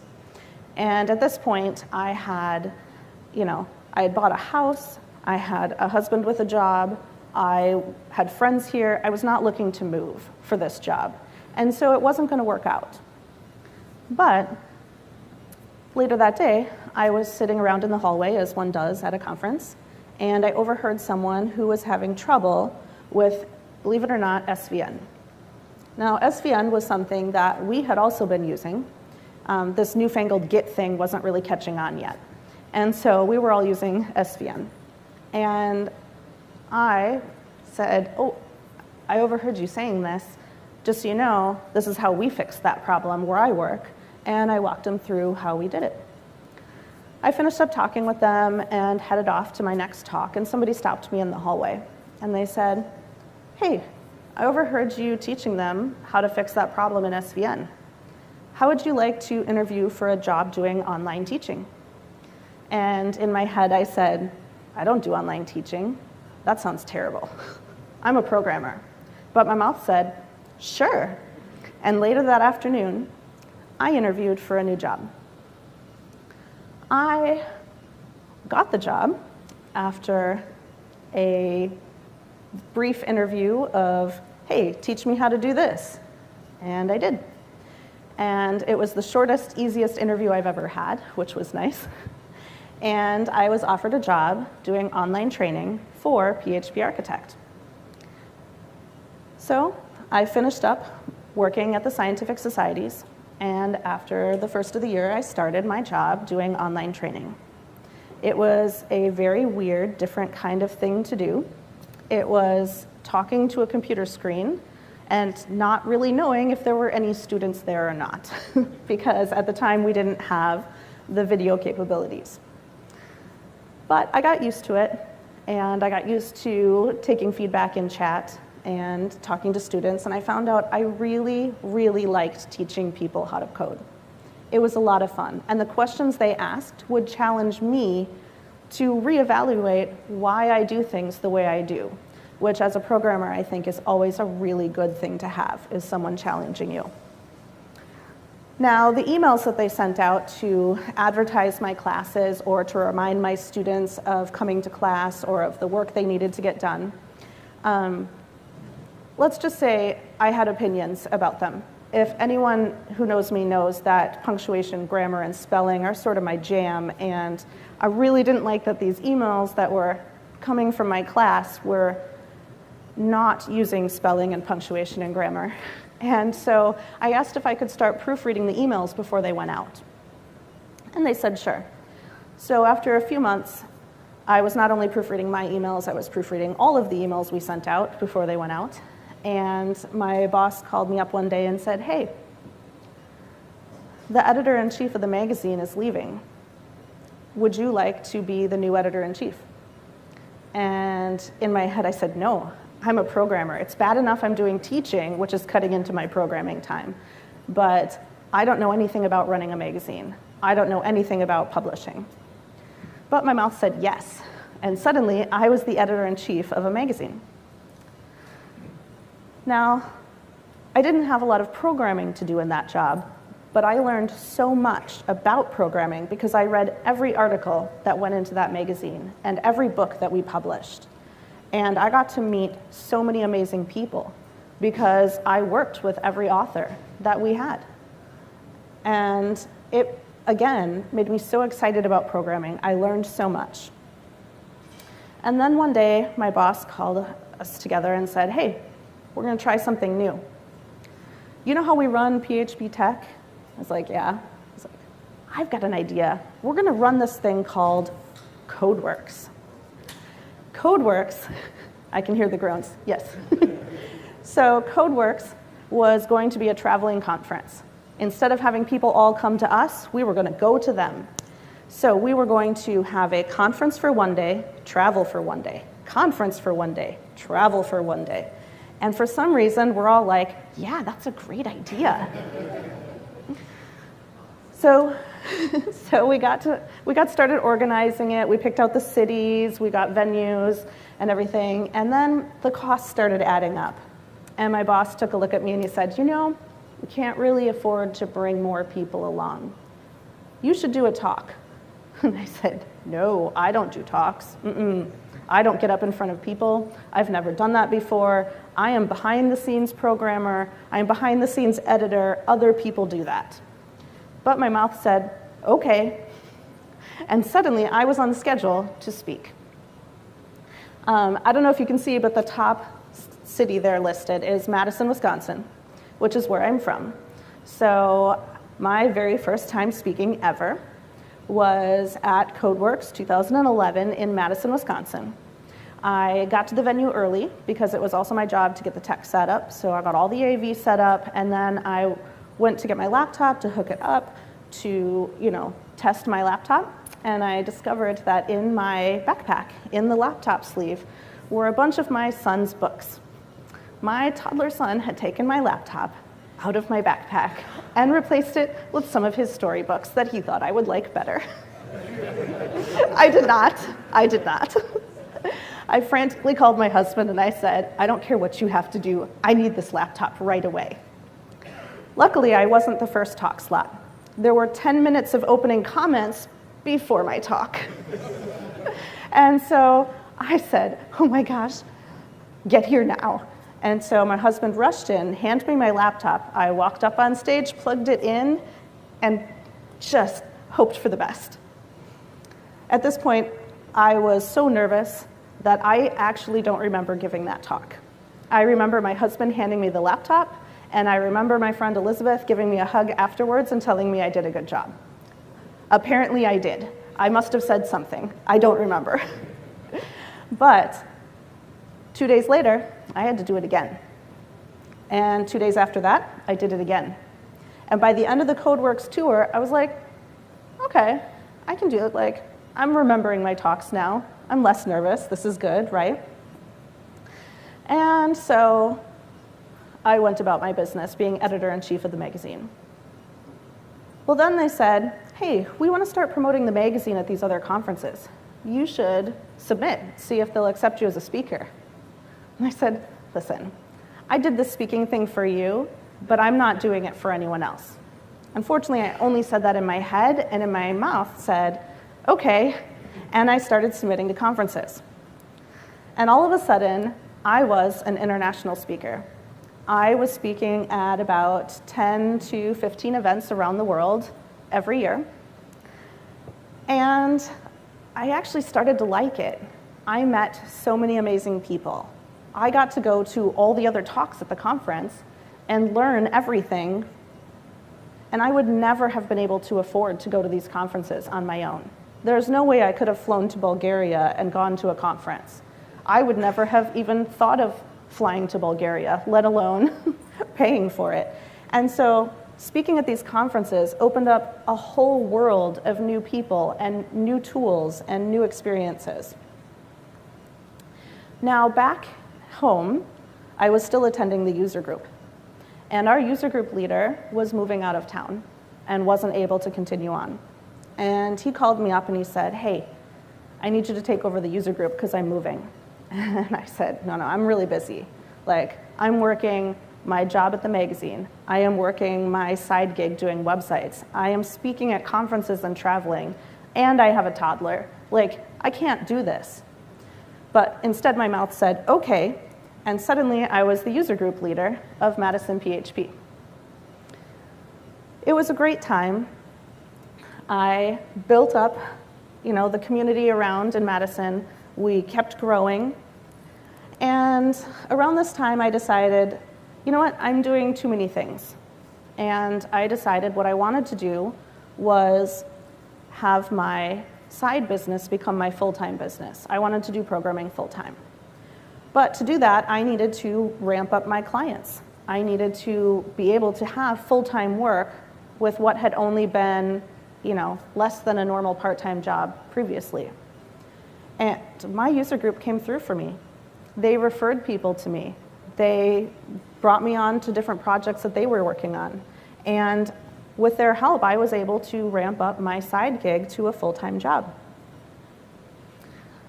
Around the same time, some people in our user group were like, hey, you get to go to all these conferences, and you always talk about how great it is, and you always teach us about all this stuff when you get back. Why don't we have a conference in Madison? I said, oh, because nobody runs one. Like, yeah. And they're like, you should run one. I was like, no, that's a terrible idea. But once again, my mouth said yes. And lo and behold, we ran a conference. Now at this conference, I met a man who was talking to me, and he said, hey, I read your articles, I've heard your talks, and I want you to know I'm going to be quitting my full-time job, and I'm going to do consulting full-time too, just like you. And in my head, I said, that's a terrible idea. Yeah. But he said, hey, if you ever have any extra work or want to work on a project together, it would really help me out getting started. And in my head, I thought, I don't know who you are. I don't know what kind of programmer you are. This is a bad idea. But my mouth said, okay. And all of a sudden, I had a coworker. And we started working on projects together. And we started doing some pair programming. It helped both of us become better programmers. And it gave us some stability in our consulting, because if one person needed to, gasp, take a day off, somebody else was there to handle things. And it ended up being one of the best things that could have happened for my business. In the time since then, we've brought on other employees as well, and it's been truly an amazing ride. And this problem that I have with saying yes to things when my brain is saying no doesn't apply just to my tech career. So we had a mayoral election in the city where I live, and the longtime mayor was being challenged for the first time in probably about 15 years. And the new mayoral candidate was coming around and asked if anybody had any, comments, doing the typical canvassing thing. And he made the mistake of coming to my door and asking if I had any thoughts about how the city should be run. I always have thoughts on how things should be done. So I talked his ear off for about an hour and a half about everything I thought the previous mayor was doing wrong and everything I wanted him to do differently. Well, he won the election, and he called me up about a week later and said, hey, I need to fill a position on the Plan Commission. Can I appoint you? And in my head, I said, I don't know anything about plan commissions. I don't know anything about building projects. I don't know anything about city development. This is the wrong place for me to be in. Plus, I'm trying to build my business. I am trying to run a conference and a user group and speak at conferences. I don't have time for this, right? And at this point, I had yet another toddler. So I had, an older child, but also a toddler. So I had 2 kids. This is not going to be okay. But my mouth said yes. And I started learning about city government and what was going on in the city. And I discovered that I really liked telling developers what I wanted them to do with their projects. And so I ended up being on the Plan Commission for a number of years. Well, last fall, the councilwoman in my district called me up and she said, I'm not going to be able to run this spring. She's like, you need to run. And I said no. No, this time I said no. And so she got another person to call me up and tell me this. And I said no again. This time, she got the mayor to call me up. And he said, you owe me. I got you that Plan Commission job. And I said, no, you owe me because I did that Plan Commission job for you. But as has happened so many times in the past, while my brain was saying no, my mouth said yes. And this April, I was elected to city council. Thank you. So, well, I am absolutely not supposed to be here. I stand before you today as a programmer, a stay-at-home mom, a business owner, a user group leader, an international speaker, a published author, and now an elected official. So, well, I've become so much more than I ever thought was possible. While my brain was saying no, I kept saying yes. And I can't wait to see where I'm not supposed to be next.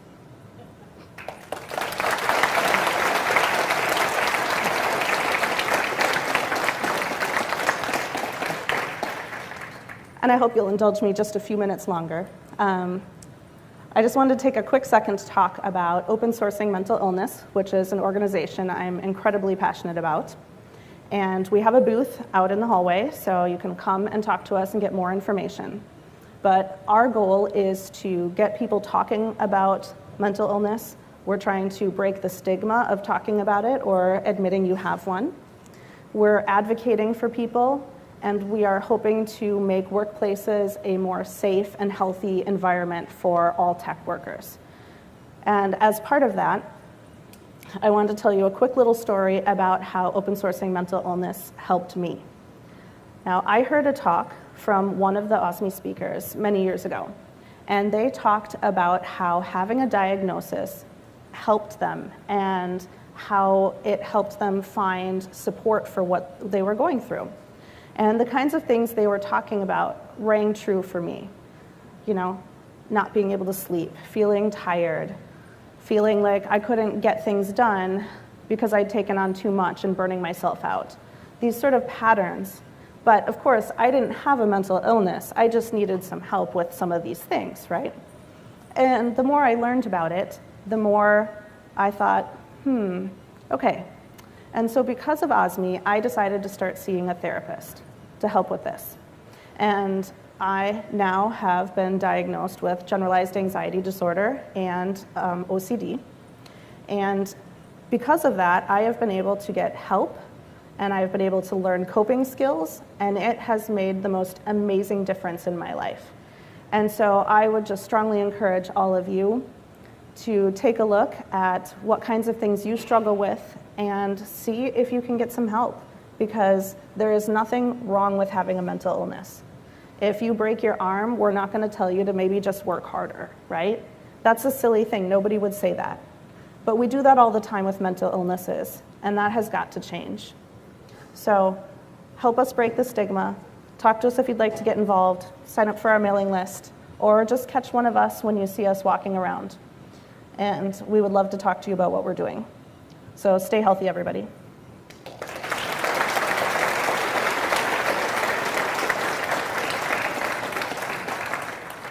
So here's some contact information if you'd like to get a hold of me. My slides will be up in about 15 minutes. Not that the slides are that exciting, but if you need slides from any of my other talks, they're up there.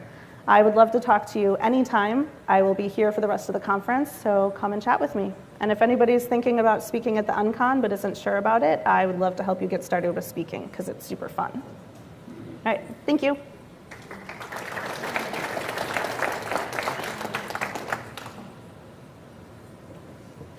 Did you see that? 9:50 on the dot. I know, right?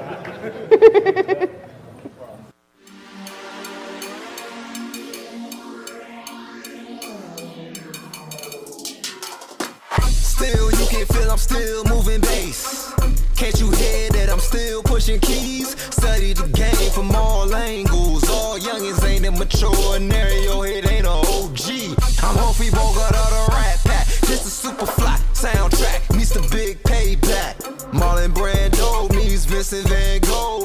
Tony Soprano painting pictures like Picasso. If you don't see the bigger picture, you're dead wrong, leave you behind. Get 'em. Get 'em.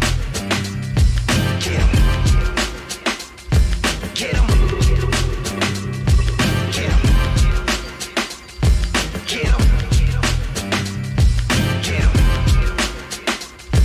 Get 'em. Yeah, hit 'em with the rhythm and go ahead and let the rhythm hit 'em. Got that 20/20 vision in the algorithm. Yeah, I'm back up in the kitchen. My OG Slim told me to get 'em, and so I get 'em. Yeah. I can hear myself. Great. So, thanks for coming. Has everybody had a fun time at PHP Tech? Can we do better a second time? How much fun did everyone have at PHP Tech?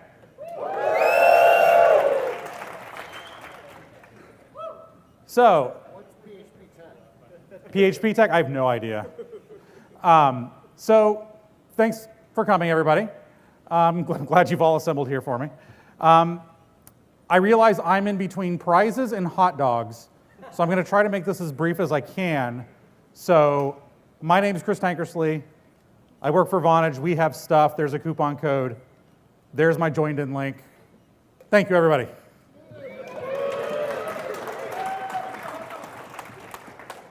Now let's go get hot dogs. No, unfortunately, you're stuck here with me for another 49-ish minutes. There's been a theme throughout this entire conference. I don't know if anybody has picked up on it yet, but it's that community is incredibly important for everything we do.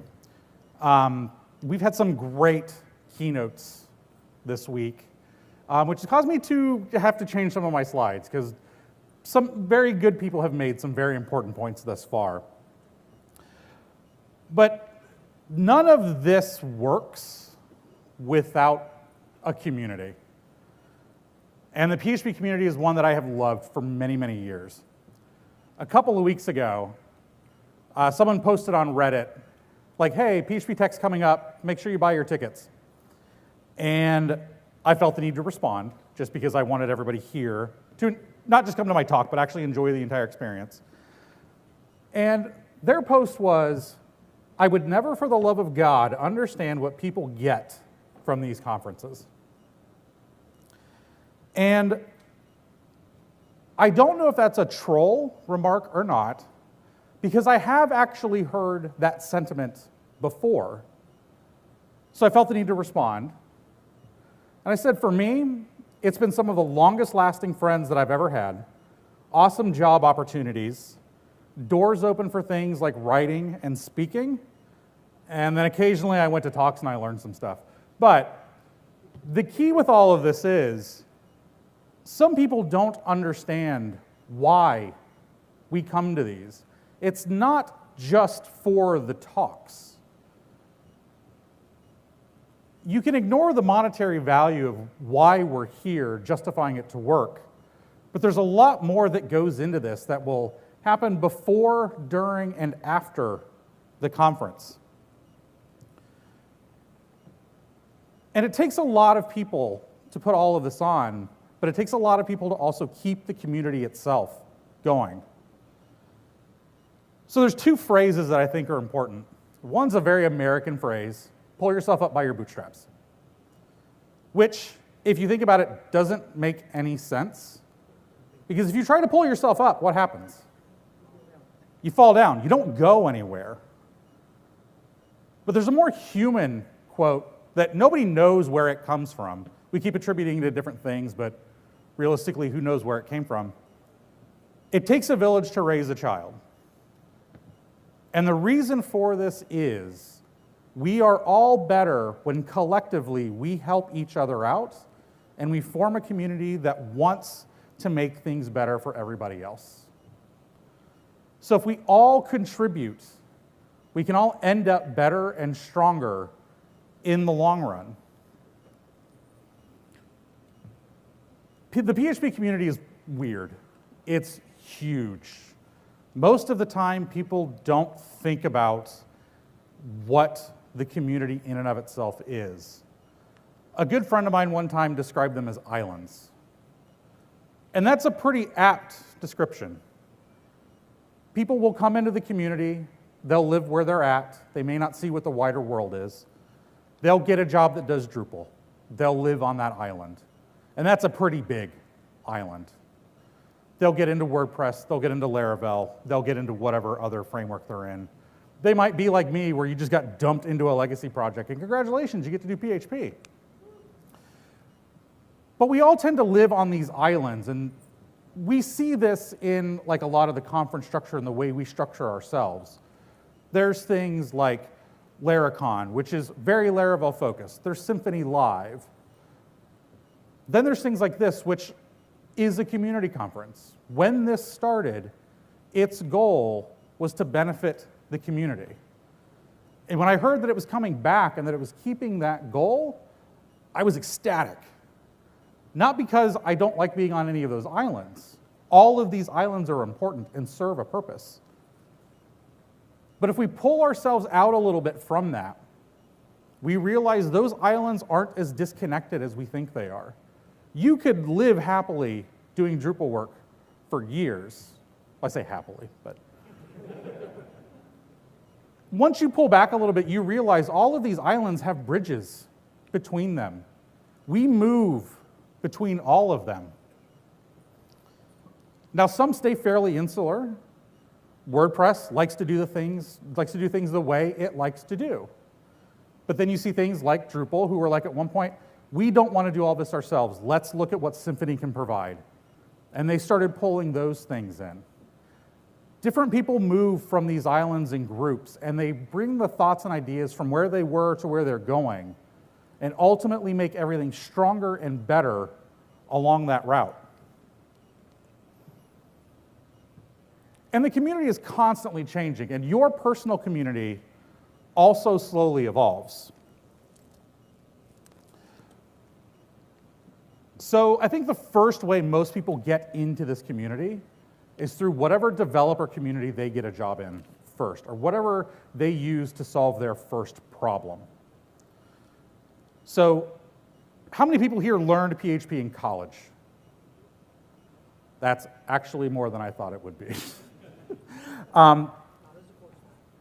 Okay, how many people learned it as a course that was credited? Okay, still, what colleges are you people going to? What? It didn't exist when I was in college. That's still valid. But a lot of us got into this because we had a problem to solve, or we were thrown into it, and we had to go look on the internet for a solution. It might be, I want to start a blog. How do I start a blog? Boom. Install WordPress. Go from there. I'm having this problem in my application. What do I do? Oh, well, use this composer package. Boom, install it. Now you've got to learn PHP. Have fun.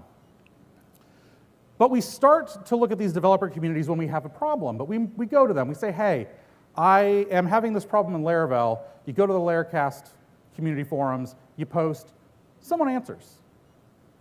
And I think the most important part is usually those answers are pretty nice and helpful. There's a lot of times you would go to different libraries, languages, whatever, and you would get RTFM. Read the manual. That's not helpful to someone learning. But a lot of us came into this community not through any academic way. So when we asked for help, someone helped us. It's natural for us to want to help other people when they have problems. And then sometimes you find local user groups. Now, these can be general web user groups. They can be general programming user groups. They might be PHP specific. I think one of the things I lament the most about programming since the pandemic started is the potential death of the local user group. But this lets you start to talk to people that had common problems that weren't just faceless usernames on a forum. And that's important. That's one of those key aspects that I think anything we do virtually doesn't capture properly, is the in-person element of what we're doing. You start to not necessarily go to someone because you specifically have a problem. You might ask them something, but you might just talk with them as well. You start to form friendships. You learn what their strengths and weaknesses are, and they learn what your strengths and weaknesses are.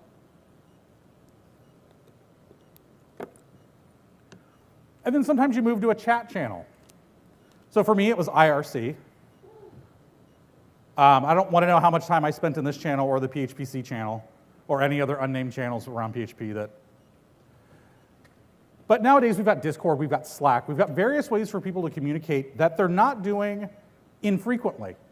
They're in there all day long. I don't know how long my kids are in Discord chats from, like by the time they get home to evening, or how many Discord channels I sit in to watch. But in these social communities, we start to not just think about what problem am I needing to solve? Oh, hey, it's nice to see you, it's been a month. But you start to actually socialize on an almost day-to-day basis. We start to develop a much firmer community around ourselves as we move to these mediums.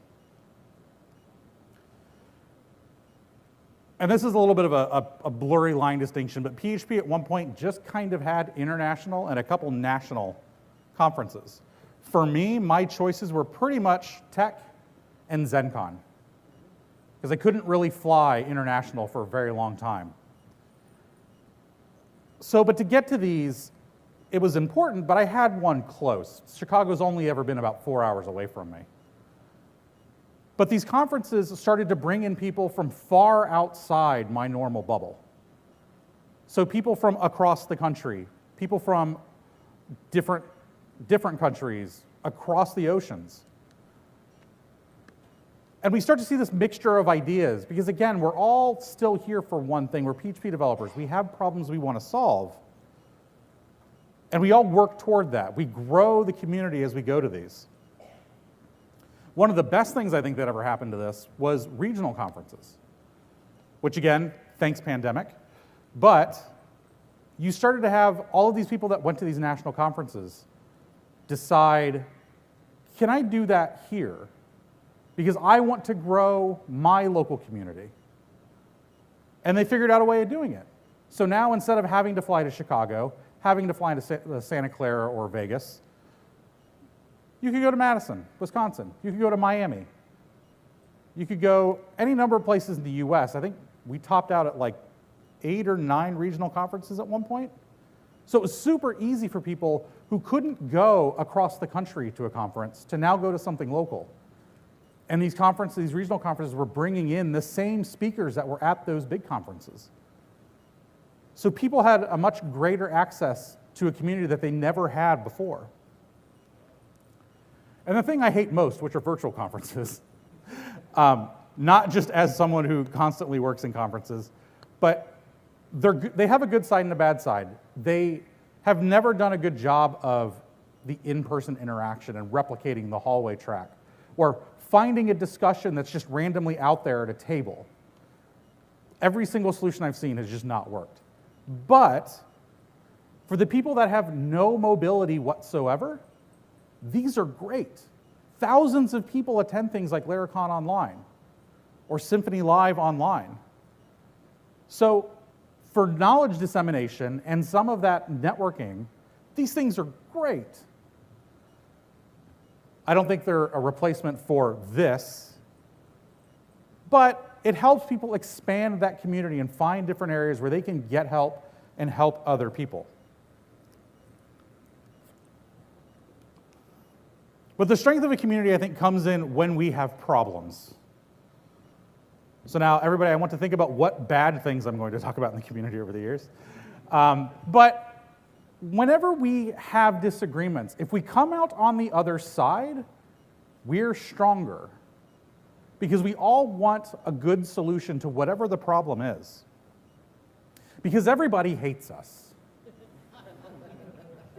How many people in this room have ever shied away from saying, I'm a PHP developer, when they're asked what they do?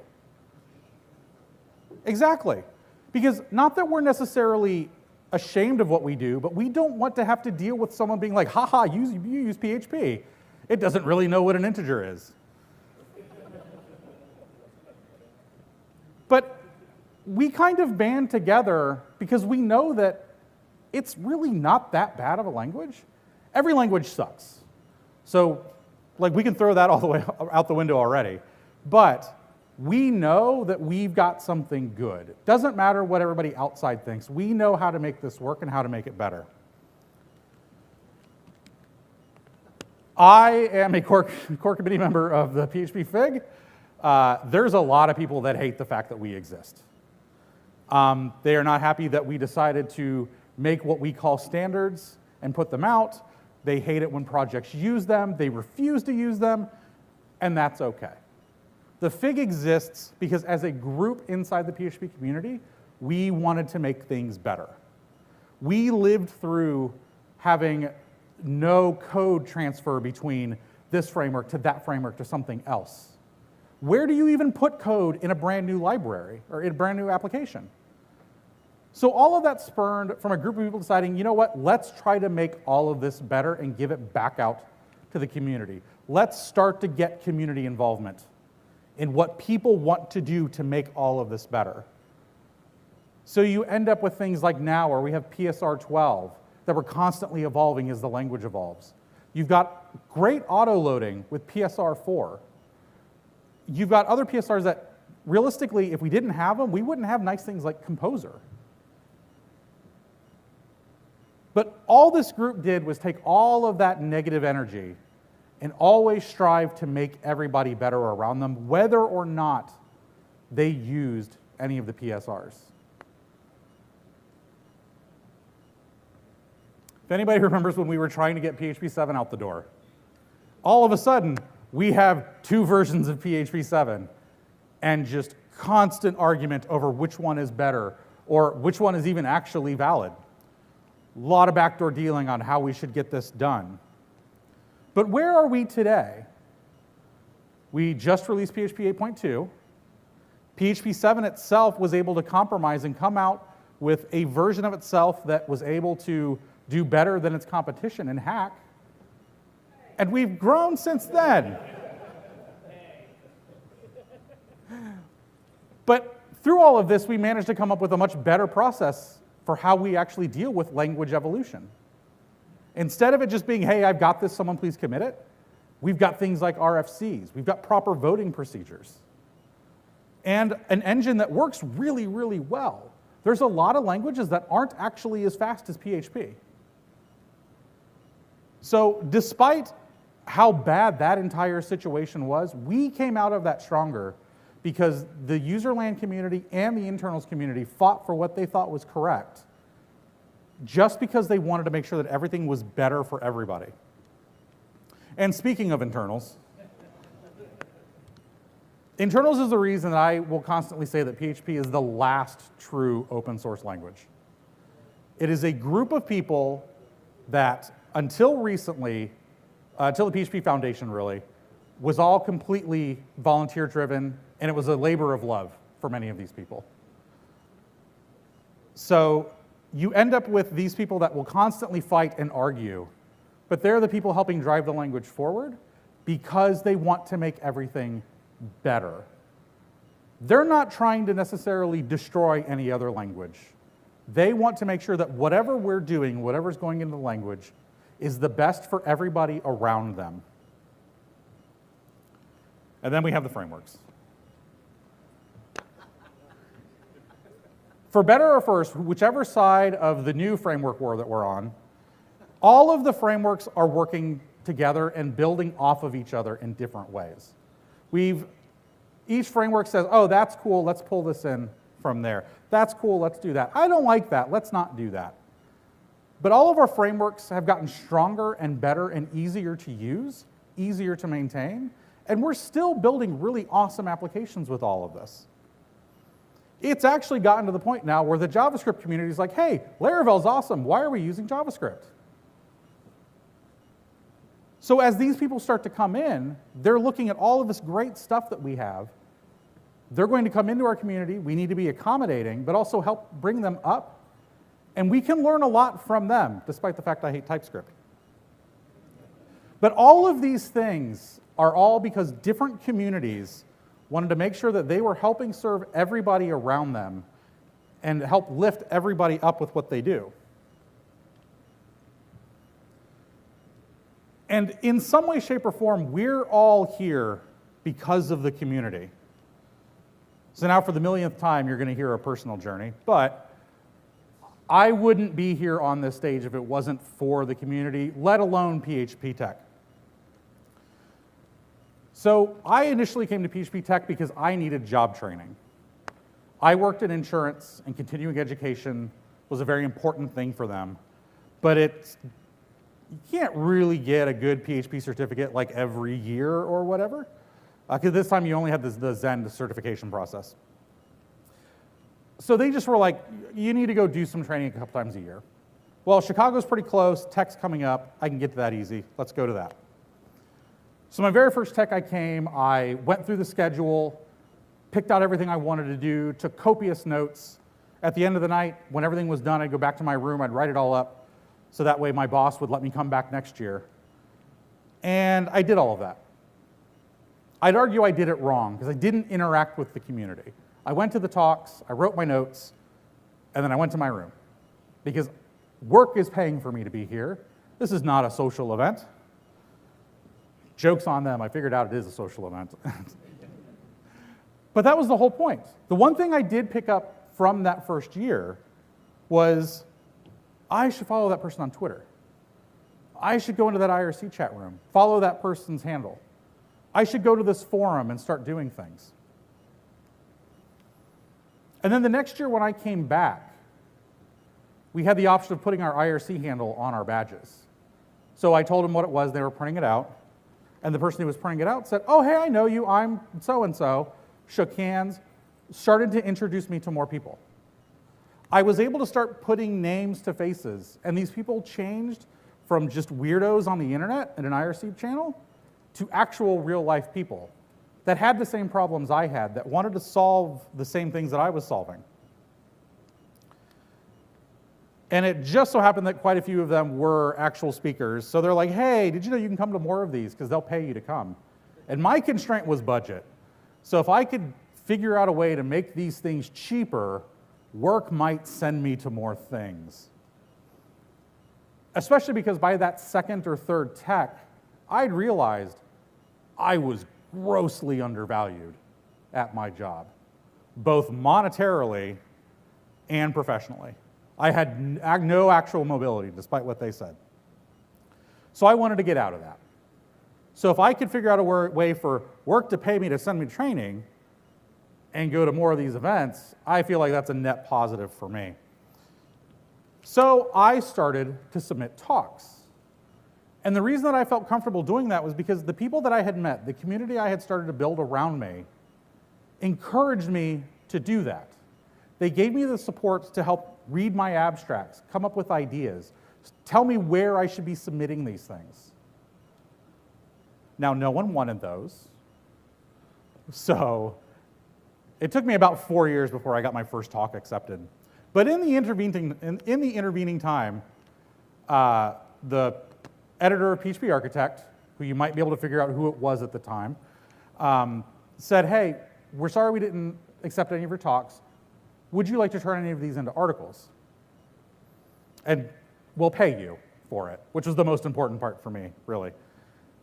And I said, sure, we'll do that. So I wrote my first article, submitted it. She said it sucked, sent it back. What did you?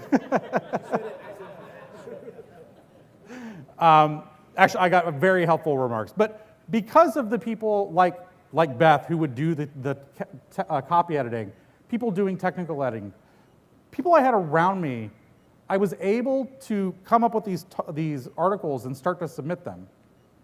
I continued to do talks and all of that, but I wasn't very good at speaking, and there's an argument I'm not very good at it yet. But at one of the conferences I attended, a very wise old man once said, if you're not in a user group and you don't have one around you, congratulations, you're now the head of your local user group. So I decided to start one. We also had a couple people around where I lived in Northwest Ohio, which there's nothing, literally nothing but corn around us, let alone a technical community. But there were a couple of us that were doing contracting. There were a couple places in town that was doing like WordPress work and things like that. So we reached out, we decided to start a user group. Because I knew going to these conferences and having like a subscription to PHP Architect and things like that, I could bring that knowledge locally. So we could grow our own technical community. So we formed the Northwest Ohio PHP user group. It lasted a couple of years. I think at most we had like 15 people come to an individual meeting. We averaged about 6, which is pretty good for a place that like we literally don't do anything. But a couple of those people have moved on. One of my friends who's doing that is still doing contracting today and has some pretty nice-sized clients. And he's been able to do very well for himself. He's come to a couple of PHP techs since then. The other places, it's like, they were just WordPress shops, they moved on, they closed, whatever. But I tried to grow my local group because I wanted everything to be better. And eventually those things turned into talks. I got my first talk accepted at ZenCon in 2014 because someone had read my articles. They'd seen my joined-in feedback from the local user group. So he's like, yeah, we'll throw you a bone. Well, let's try.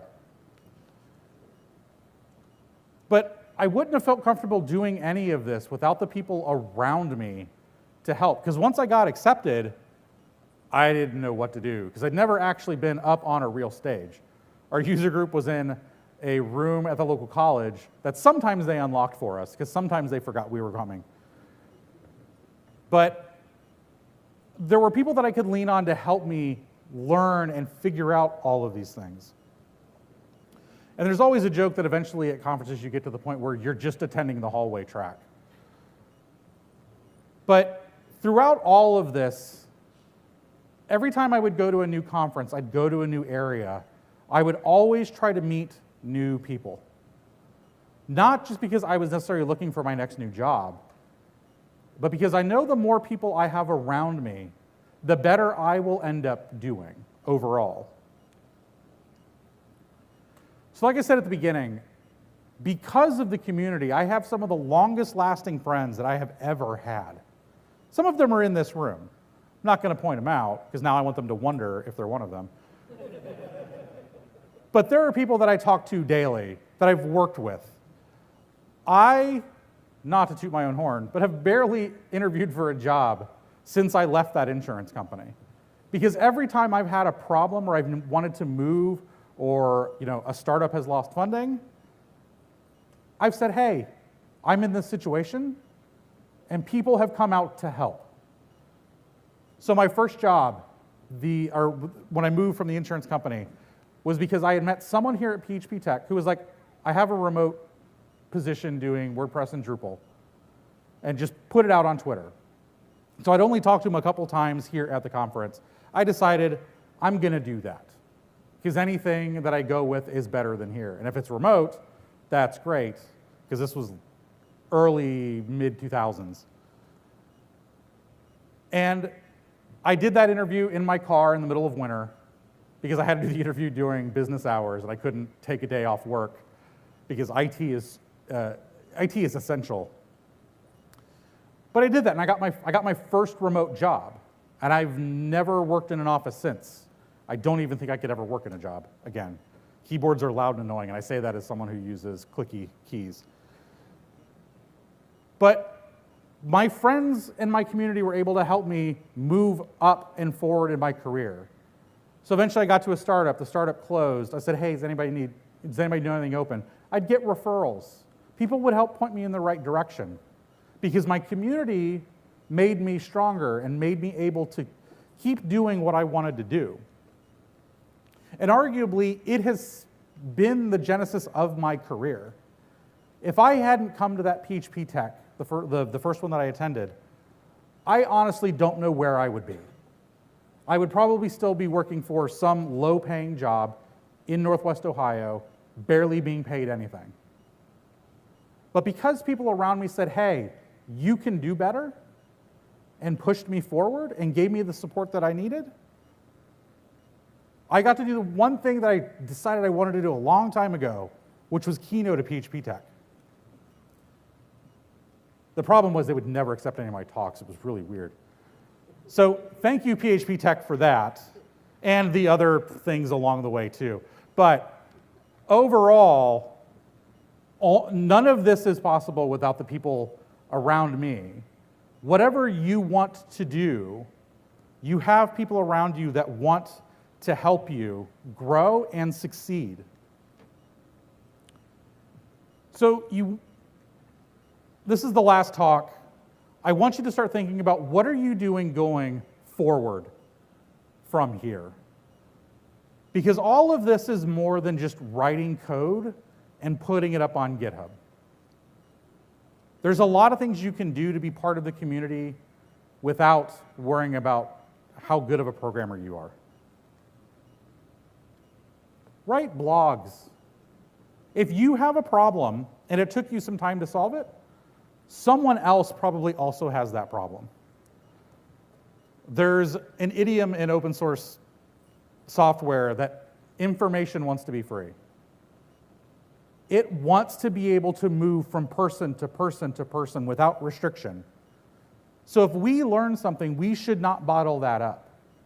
Because if we can help someone else with a problem we have, we've made that community stronger. I'm saying speaking at events, but events is a very broad term. If you don't like writing, find places to talk to other people. If you work in an office, do brown bag sessions. Have the team share their knowledge. It doesn't have to be anything about what you're doing at work.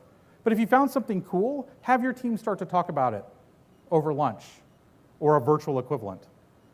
Have other teams come in so that you have a better idea of what the rest of the business is doing. Because that can help you solve their problems easier. If you have a local user group, or now, congratulations, you're the head of a user group, offer to speak. The hardest problem I had as a user group maintainer was finding people to talk, because I don't want to talk all of the time, despite that being my job. And organizers love it when people step up to speak. So if you want to get a handle on that, or even just, again, share knowledge with people, start to speak wherever you can. If all you have is around you is a big events, do that. A coworker of mine last week was the first talk that she got accepted. So she was down in Columbus in front of, it was like a 700-person crowd. That was her first slot, because that was the easiest way for her to get going. If you don't like writing blogs or talking, look at the projects you're already in. Ask if you can help with their documentation. Because if you have a problem with the documentation, someone else probably does, and docs are really heavily used by brand new users of whatever you're using. So offer to help maintain those, clean things up, update code samples, all that kind of stuff. Anything that you can do to help onboard new people will help make things easier down the road for everybody. And never stop advocating for PHP. Yes, the language sucks, but I can write bad code in any language. You do not want to see how bad of a Python developer I am. But whenever someone says, hey, what do you do? Proudly say you use PHP. It doesn't matter what they're going to say back to you, because despite every year being the last year of PHP and that we're dying, arguably, we're probably never stronger than we have been before. You could say that we're flourishing in a glut of languages that are all trying to solve the same problems. There's a reason we still power the internet. I can reliably say we are probably the most deployed language on the internet. I would conservatively say that's probably 70%. I've seen it as high as 78 to 80%, though I'm sure some of those are just Apache servers that haven't been turned off. But there's a reason our applications are still running. We've decided that this is a good solution for whatever the problem was, and the community around us is not telling us that we're wrong in whatever solution we did. Now, yes, we might put bad code out, we can always refactor all that kind of stuff. But someone will always be around to say, like, okay, I can help you with that. We have been a legacy language pretty much since we started. And it's been an interesting ride as I've watched other languages also fall into that category. There was one year I was going, and I think I was talking to a Ruby developer, and I think it finally clicked in his head. This code base is 4 or 5 years old. That's the reason it doesn't look like what he would expect coming into a brand new project. That was legacy code. We know how to keep all of that running. And for better or for worse, our language is designed to keep all of that running, because we have decided that's what we want to make sure continues to happen. And it's probably never been easier to find a community nowadays. For better or for worse, the pandemic showed that it's easy to set up an online community very quickly and get running no matter what you want to do. And granted, technology has gotten better over the last 20 years and things like that too. But you can find a mode of communication that is comfortable for you and start a community in it. I would love to see more bulletin boards put back up, because that's just the speed that I move at.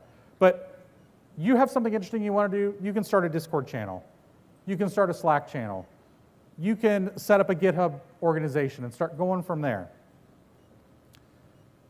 But whatever you want to do, find the people that around you that want to help you so that you can grow all of that. So when we leave here today, think about your role in the future of PHP through the community. Because we're the only things keeping this going. The language may be fantastic, but if there's no community wanting to make sure it continues to grow and get better, it doesn't matter how good or bad the language is. The language is useless if there's no one around to help and keep it going. So start or find those local user groups because we want to share information. Anything that you think is important, put out there. Whenever someone asks a question, don't tell them to read the manual. Give them an actual solution. That's how we make sure that people learn and grow, and we can get rid of a lot of that old junk that's out there that still tells us to use MySQL Connect to connect to a database. But be nice, share all this information, and help people learn. Get involved with both your community, your developer community, and any other projects that are important to you. We have awesome things like OSME. If that's something you want to get involved in, help with that. I would love to see a resurgence of something like the PHP mentoring program, but we haven't had a good steward to take a phrase from Tim. So anything that you think is important to you is probably important to someone else as well. There are people around you that will probably help you make what you want happen. And never stop advocating for PHP.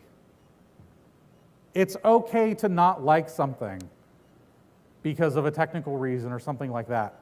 But if it's something that works for you, be happy about that. So today is the first day of the rest of your careers. You've come here to learn, and for some reason we keep babbling about community. But think about what you're going to do from here. You can try to pull yourself up by your bootstraps, or you could help the entire village. So that one day if someone asks you why you keep coming to these things, you know why and you have a good answer. So for everybody who could not make it to PHP Tech, who cannot hear me talk, we miss you and we hope to see you at the next one. For everybody who did come to this, thank you for coming, and I hope that we see you at the next one. That's how to get a hold of me if you really care. Thank you very much.